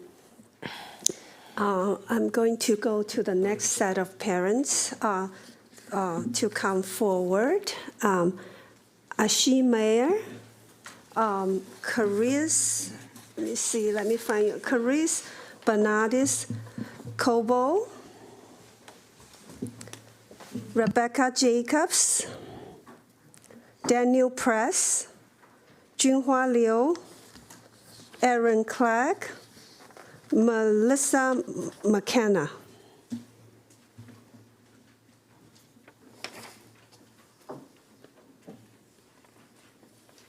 Or do I call too many? You'll come back next round, okay? I promise. All right. All right, we will start with, I'm going down my list. I'm going from Caris first. Thank you. I'll get to you. I'm just going down the list so I don't be confused. I already called 7 people. So, okay, please go ahead. Good evening, Superintendent Taylor, President Yang, and members of the board. My name is Clarice, and I'm a parent at Ashburton Elementary School. I want to extend my sincere appreciation for everything MCPS and the board has done over the last year to support us. Thanks to you, our community started the school year with a COSA opportunity and the promise that MCPS was working towards longer-term solutions. It's clear that the long-term solution is an elementary school boundary study, and I'm ecstatic to see that in the CIP and testify in support. I would also like to ask that the necessary efforts begin now so that the new elementary school boundaries can be implemented by fall 2027, consistent with the timeline for the new middle school and high school boundaries.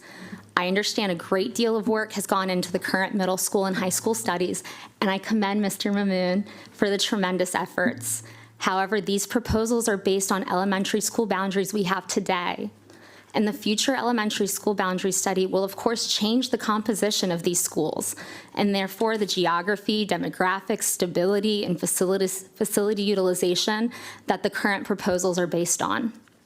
How can we move forward with current proposals with the knowledge that its foundation is about to be obsolete? Conducting the elementary school boundary study immediately would also help address the split articulation seen in the current proposals and the fact that North Bethesda Middle School is over 100% capacity in all options presented. I also want to take a moment to specifically focus on the impact to Ashburton. Student population approached 900 students when I testified earlier this year, and although it's 820 now, that is because families that have other options are opting out of having their children attend the largest elementary school in the county. Some took the COSA, making that difficult decision just weeks before the beginning of the school year, while others transferred to private schools. It's clear that development is not slowing down in our community, and despite what MCPS planners say, my lived experience is that this has a substantial impact on school enrollment. MCPS has processes in place to support large schools, but the reality is everything is harder for a school as large as Ashburton. My first grader has an IEP for speech, and due to scheduling challenges that often arise, he's pulled out of reading to receive speech therapy. My third grader has a lunch period that begins at 1:45 p.m. This is truly maddening, especially given neighboring elementary schools that are underutilized. But I believe that you all are the leadership that will finally make a difference. My youngest child will begin kindergarten in fall 2027, and I am hopeful that unlike my older two, to, she'll have the opportunity to go to a normal-sized school with normal-sized problems. I urge you to prioritize an elementary school boundary study and implement it by fall 2027. Thank you. Thank you. Mr. Ashia Mayer.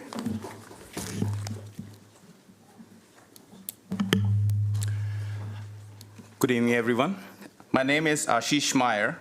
I'm a parent of 2 Wooten students and a licensed architect who has spent over 2 decades designing award-winning buildings in Montgomery County.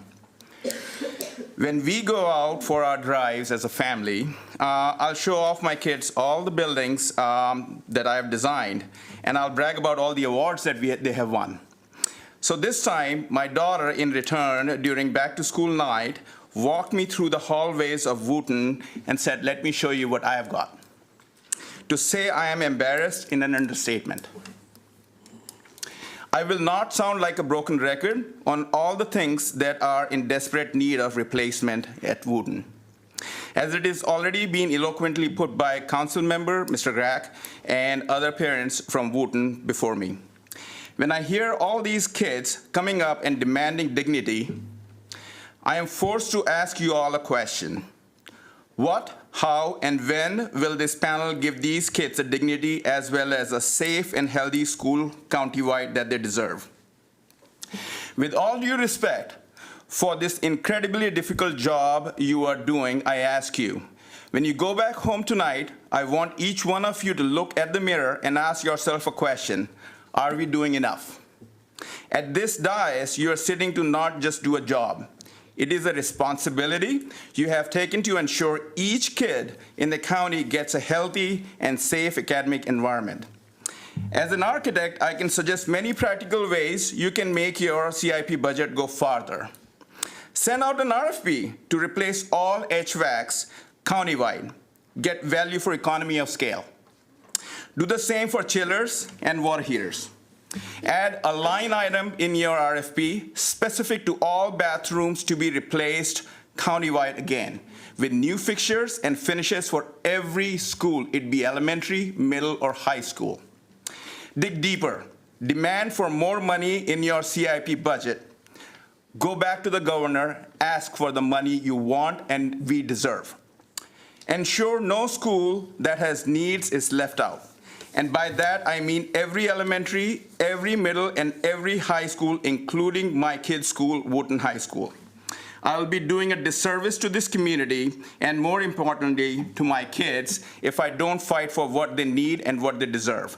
With that, I ask you to start with adding Wooten back into CIP budget, so each of these kids standing behind me get to breathe, learn, and thrive in a facility worthy of their potential. At the end, I will also like to add, Wooten community came here not because we are more privileged, but because we are tired of waiting for needs our school deserves. Thank you. Thank you. Rebecca Jacobs. My name is Rebecca Jacobs, and I'm here tonight as a proud parent of a Wooten High School student, one of the top performing schools in Maryland, ranked number 3 in the state and 191st in the nation. But if you walked through our building, you wouldn't believe it. Because while our students and teachers perform at the highest level, they're doing it in a facility that is literally breaking down around them.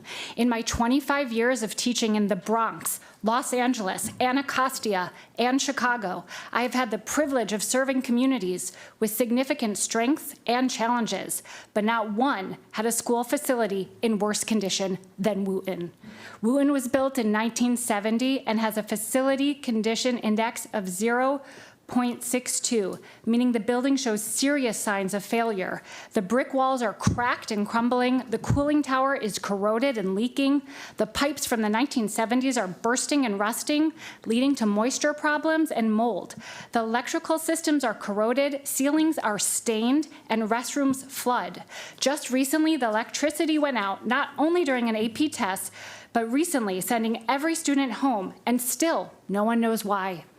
Our STEM science labs have failed exhaust systems, the parking lots are full of alligator cracking, and the stadium lights barely flicker.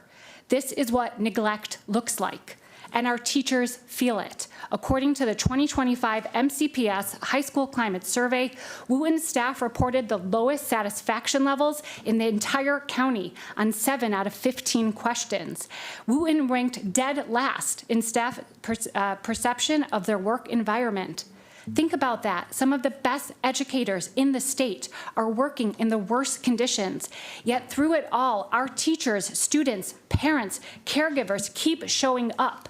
They continue to deliver the results that make this county proud, but they are doing it in a building that fails even the basic standards of health, safety, and dignity. We aren't asking for fancy. We are asking for equity. We are asking for classrooms without mold, for teachers to work in a building that isn't falling apart, for facilities that match the excellence that's happening inside. Once again, Wootton has been left off the CIP, a devastating blow to our diverse, multilingual community that has been patiently waiting for decades. Meanwhile, the leaks spread, the systems fail, and morale crumbles. Let's be clear, MCPS is choosing not to add Wootton to the CIP. We aren't asking for special treatment. We are asking for an objective, data-driven process, and one that does not seem to be reflected in the current facts. What is the justification for leaving Wootton off when we have the worst HVAC and plumbing in the county? So I urge you, make Wootton's replacement a priority now, not someday. I support using Crown as a secondary holding school so we can move this and other secondary projects forward. Thank you. Thank you. Junhua Liu.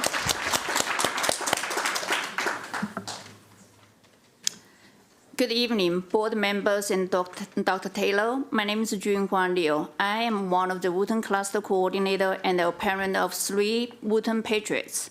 First, I want to thank Dr. Taylor for including Cold Spring in the fiscal 2027 to 2032 CIP recommendation and for the thoughtful proposal to use Crown High School as a holding school. These are positive steps toward addressing non-standing facility needs. However, the Wootton community is deeply disappointed that the rebuild of Wootton High School has once again been excluded from the CIP recommendation, despite years of advocacy and repeated assurances. Our project remains in 2BD status after more than a decade of delays. The recent FCA provides objective and alarming evidence that this neglect can no longer continue. Below are some key numbers in the report. Wootton's FCI is 0.625, the second worst among all MCPS middle and high schools. Wootton is the only high school rated poor in both plumbing and HVAC systems across the entire county.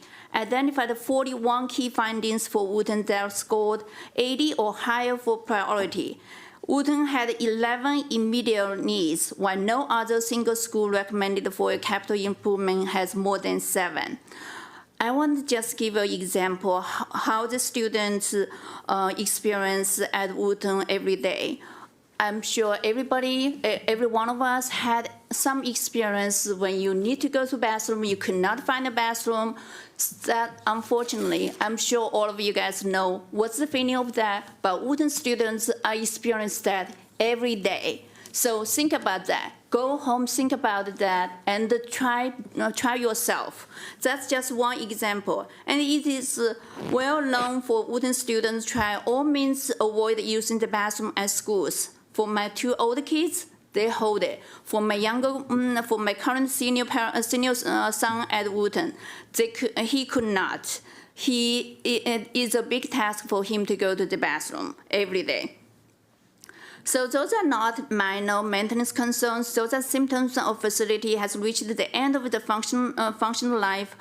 I did not have the picture, but I encourage every one of you go to the Instagram at wootton.infrastructure account to look at that. The Wootton community is not asking for special treatment. We are asking for fairness, safety, and accountability. After more than a decade of broken promises, it's time to deliver on the commitment to rebuild Wootton High School. The Wootton students and staff deserve a safe and healthy environment. They are equally important to other MCPS students and staff. Thank you for your time and for your attention to this urgent matter. Thank you. Aaron Clay. Good evening, Dr. Taylor, Madam President Yang, and distinguished members of the board. My name is Erin Clegg, and I am the Booster Club president at Quince Orchard High School and the proud parent of 2 MCPS high school students. I am testifying today because I'm advocating for turf fields to be funded and installed at QO and many other high schools across the district. I know you also heard from my Booster president colleague, Mark Farrow, on this very topic last week. The lack of turf has had negative impact on our school's student athletes because the field is not always ready for use. Ideally, with our growing athletic program, our stadium field is in use every single day for practices and/or game events. However, wet or rainy conditions frequently cancel practices and game events. The other schools who have turf simply do not have these same issues, which is a competitive disadvantage for us.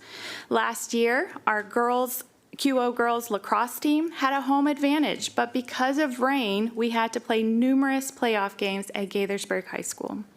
In addition, our athletic director spends 10 to 15 hours every week painting game lines. His time is extremely valuable, and we would much rather see him promoting athletics in more productive ways. Lastly, the cost of maintaining our stadium field can be upwards of $50,000 per year. Our Boosters organization has helped provide funds for this purpose each year, but obviously it's a lot. Maintenance of a turf field is significantly less and will allow the school to invest more in our students rather than field maintenance. For these reasons, I strongly urge you to support the funding of these turf fields so that each school in the district is literally playing on a level playing field. Thank you for your time and consideration this evening. Thank you. Ms. Melissa McKenna. Good evening. My name is Melissa McKenna. Every good testimony, like a good song, needs a hook. Tonight, that just happens to be Bon Jovi. Why? Because it's my life. So, welcome to wherever you are. These might be handy for the fight ahead. With this CIP, Dr. Taylor has confirmed that most of our schools and MCPS facilities are living on a prayer. No surprise there, deferred maintenance has overwhelmingly reared its ugly head, making a CIP budget that is no bed of roses. I've begged superintendents for years to tally up the total cost of what was needed, and all I want is everything budget. Not that that amount would be the request, but that everyone, certainly the holders of the purse strings, would be aware of the magnitude of need. Thank you, Dr. Taylor, for doing just that. It's been years of submitting a reasonable budget that could be swallowed, like bad medicine, one that elected officials could tout as a fully funded CIP, when in reality it was never enough to scratch the surface. Last year, I came with a few requests: complete schools, finish what you start first, and net zero energy schools. Okay, so not exactly small asks. Dr. Taylor, thank you for building complete Crown and Woodward high schools. Thank you for finishing what was started first. And thank you in particular for the net zero energy add-on to Burtonsville Elementary School, so that Montgomery County will finally have its first net zero energy school. Only the first, not the last, right? Okay. Seriously, I could thank you for the next 2 minutes, which I'm sure would be a welcome relief at this point in the hearings. But as always, there is more work to be done, and some things bear repeating. Please return to the U.S. Green Building Council LEED rating system instead of green globes. Only design and build net zero energy schools and buildings. An NZE school is defined as a building that produces more energy on site than the amount of energy the building consumes over the course of 1 year. It's the only environmentally responsible way to build, with the bonus that school facilities themselves become learning tools. Net zero energy was my vision for Crown High School. The CIP is almost silent on what kinds of facilities will be built. The only clue was when Dr. Taylor mentioned more modesty in the design of future schools in the CIP release. No Whittier Vixen or palaces here, thank you. I rest my hopes on 8 words: increase operational efficiencies and be better environmental stewards. Not a great title for a song, but music to my ears. Hopefully the advocates here tonight won't run away when it's time to advocate in Rockville and Annapolis. It's all about the money. The fight for funding will be intense and will need to be made by everyone in a unified voice. All the money for all. Come February, like Bon Jovi, these 5 words I swear to you, I'll be there for you. Thank you, and have a nice day. Thank you, Melissa. Please return to your seats. I'm calling Daniel Press, Grant McIntyre, Amanda Kruger, to come forward, please.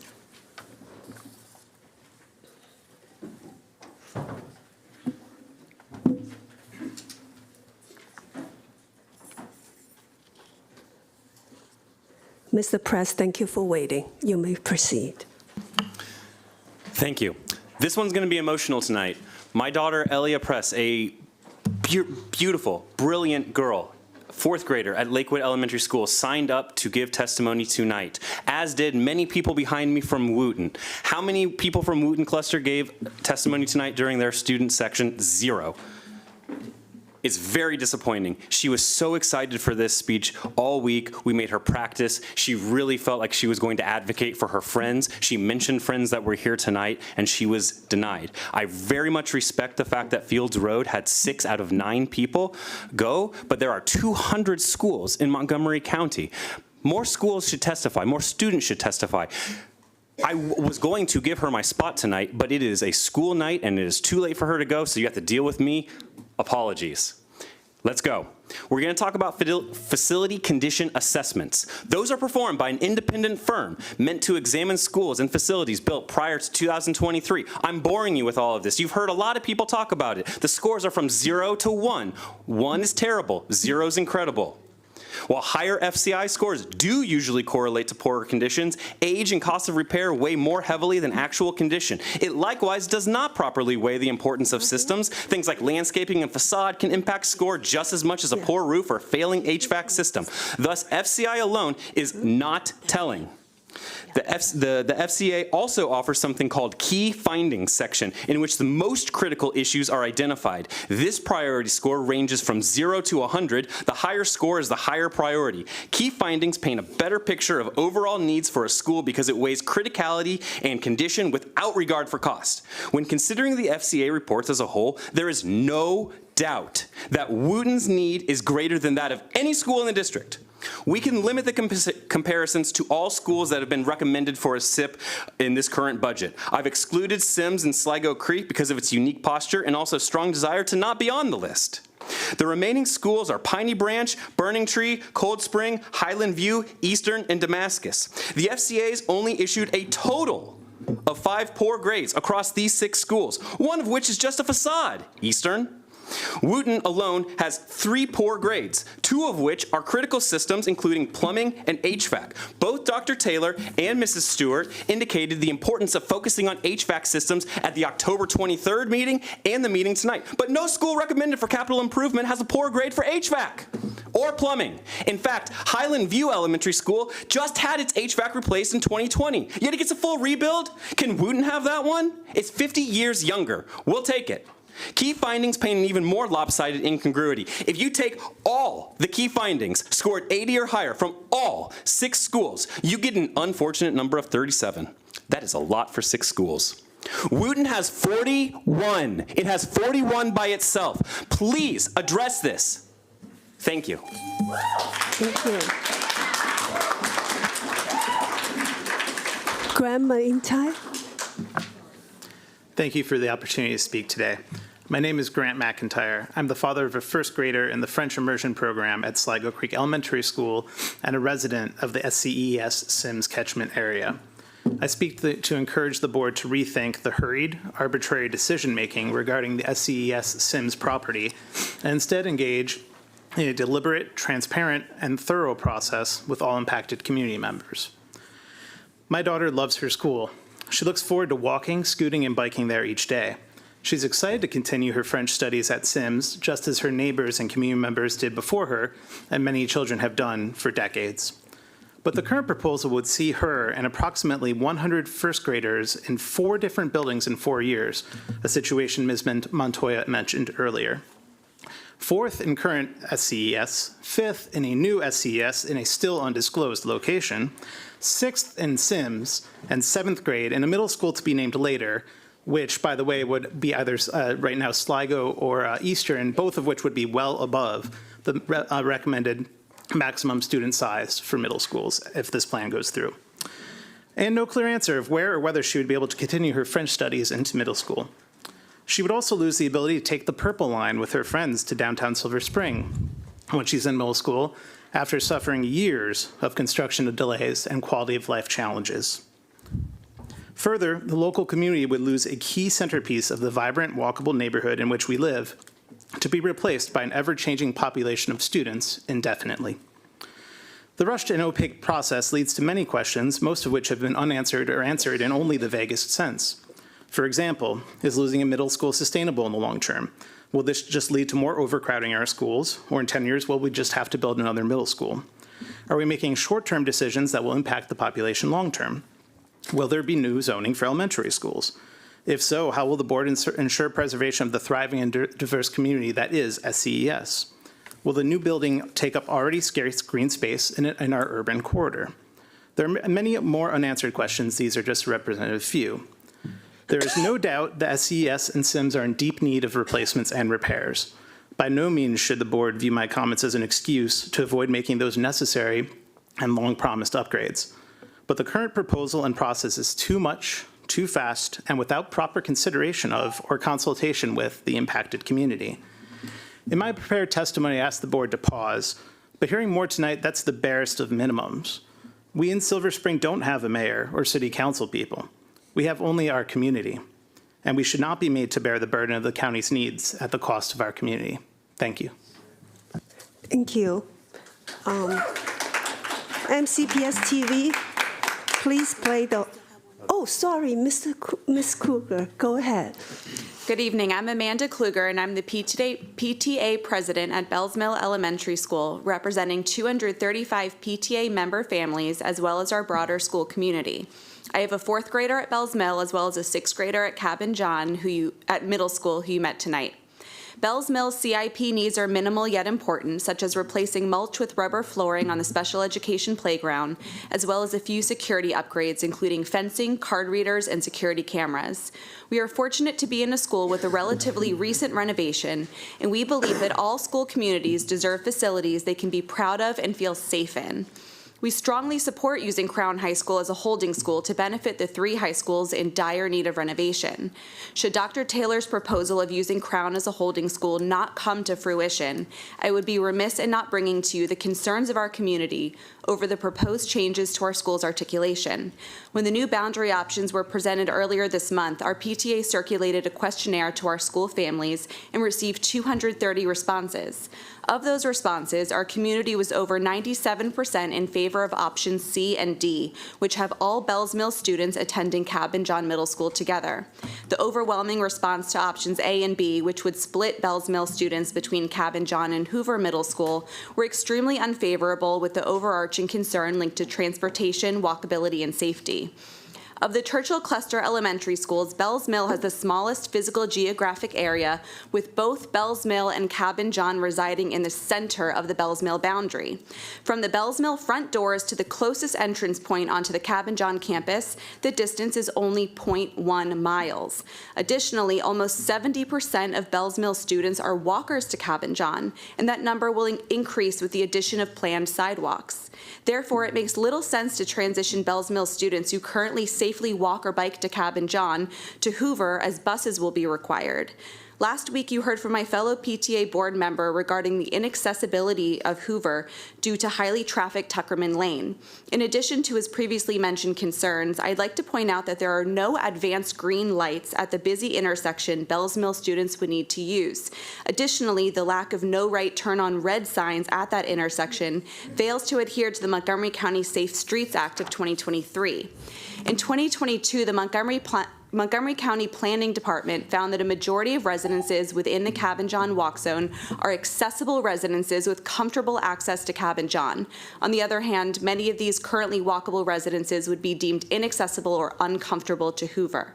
Splitting Bells Mill would also disrupt the strong sense of community that defines our school. Our unified community is reflected in Bells Mill's recent recognition as a Blue Ribbon School, an MSDE 5-star school, and a National PTA School of Excellence. We urge the board to take note of these safety and walkability issues and student stability when considering Bells Mill's future articulation. Thank you. Thank you. MCPS TV, please play the audio testimony. Good evening, everyone. My name is Lisa Magnus, and I am the proud athletic director of Watkins Mill High School. I am honored to speak on behalf of the Mill, a school filled with incredible students, dedicated coaches, and a community that believes deeply in opportunity and pride. An artificial turf field at Watkins Mill would mean so much more than just a new playing surface.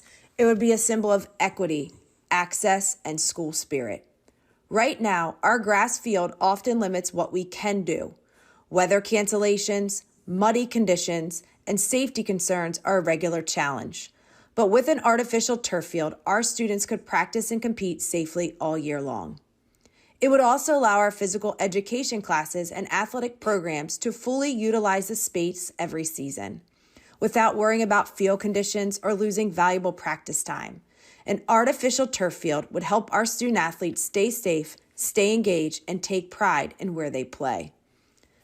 Having an artificial turf field would also level the playing field, literally and figuratively, with other schools in the county. Our students deserve the same high-quality facilities that others have, facilities that inspire confidence and school pride. In short, this project isn't just about upgrading a field. It's about investing in our kids, our school spirit, and our future. Watkins Mill has always been known for its heart, its diversity, and its resilience, and an artificial turf field would help us continue to shine as a place where every student feels proud to be a Wolverine. Thank you for your support and belief in our school. Thank you. You may return to your seat. I'm going to open up for board members for questions. There are two more videos they are not provided, so that was the last. Right. It's late. Thank you for checking. It's a teamwork here. I'm looking on the dais. Anyone from this side has questions? Not right now. Okay, Ms. Montoya. We're hearing a lot about turf fields and artificial fields and requests for them, but they're not necessarily in the CIP. If we have a list, well, no, some are right. I'm just trying to figure out who has maybe no field, who has a natural field, who has a turf field, so I can kind of just get the lay of the land here, because I hear requests for things, but it's a little tricky to know of the whole spread. So just at some point, if I can get a list, like who has what and who's requesting what. We will include that in the work session. Awesome. Thank you so much. Ms. Stewart. So, can I have a list of upcoming meetings with the SIMS and SES community and the surrounding community? Because I've heard a lot that the community, yes. So, because I do understand that there will be upcoming meetings, but it would be good to have a list available. And my last statement is actually more for our board here. I know there were a lot of people that did not get in this list, and some schools were heavily represented, and others came to watch, and they weren't able to testify. And I know there were a lot of kids that wanted to testify, and they did not get on the list. So I'm hoping that our board can come together to maybe work on another session to open up more space if we can pull that off, and that's my request. Ms. Silvestri. Yeah, I just wanted to thank everyone for coming to testify tonight. I think we're all in agreement that we need to fully fund our CIP so that we can address all of the legitimate concerns that you have brought up today.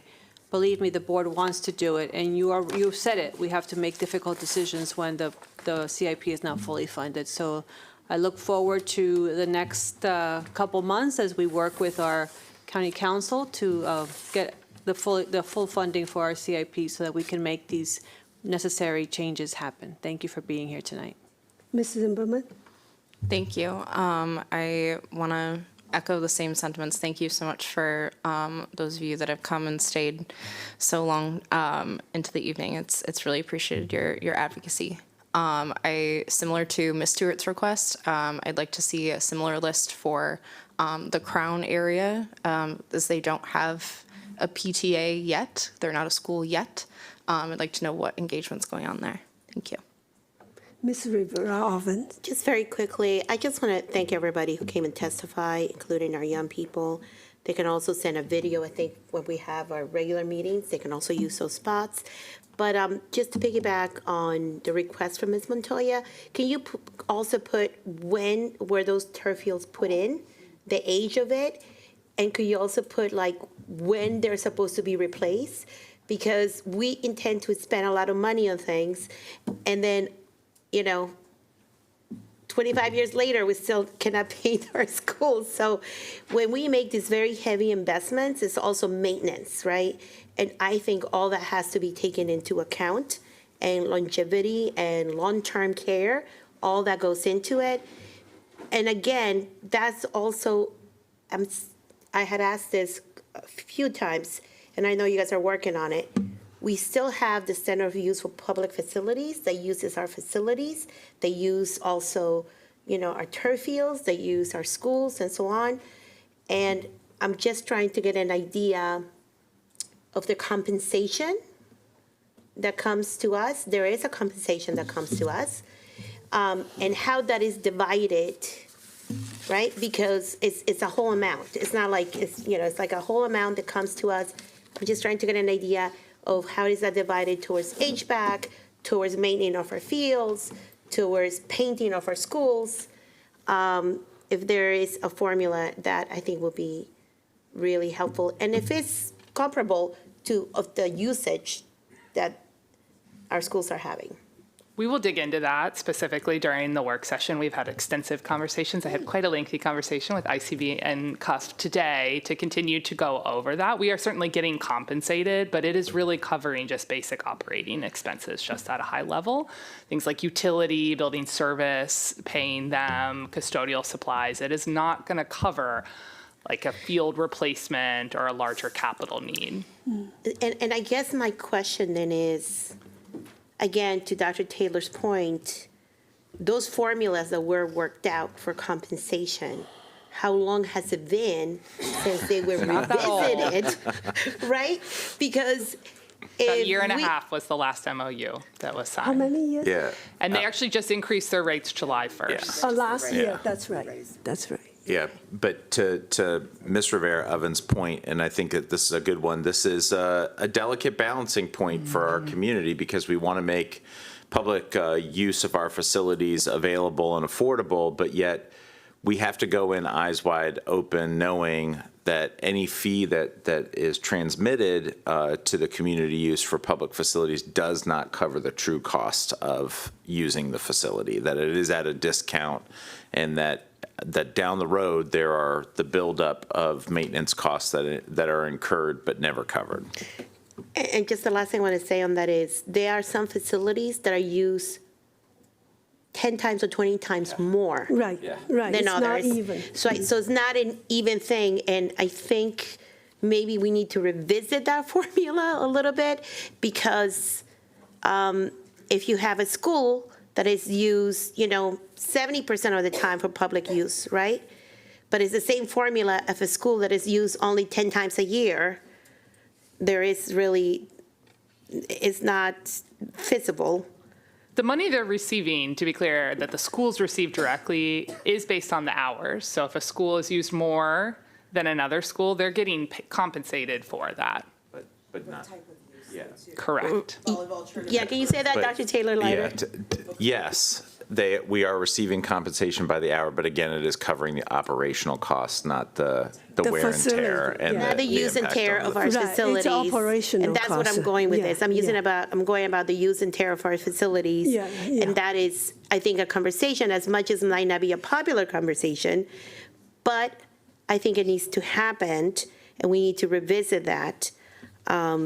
And there's a couple other things we need to revisit too, like the cameras on our buses, that none of those funds go to MCPS for security, things like that, that I think, we need to, these are hard times. And I just think we want to make sure that our schools are open to the public, but I think it's a good time for us to be able to have that conversation. Thank you, board members. I want to thank everyone for coming in and for all of you for staying to the very end. I know the issues you advocate are truly important and impactful in your community. And then as we move forward through this process, we will keep in mind your feedback, your perspective, and as we move forward in this process. So thank you, everyone, for coming in, and good night.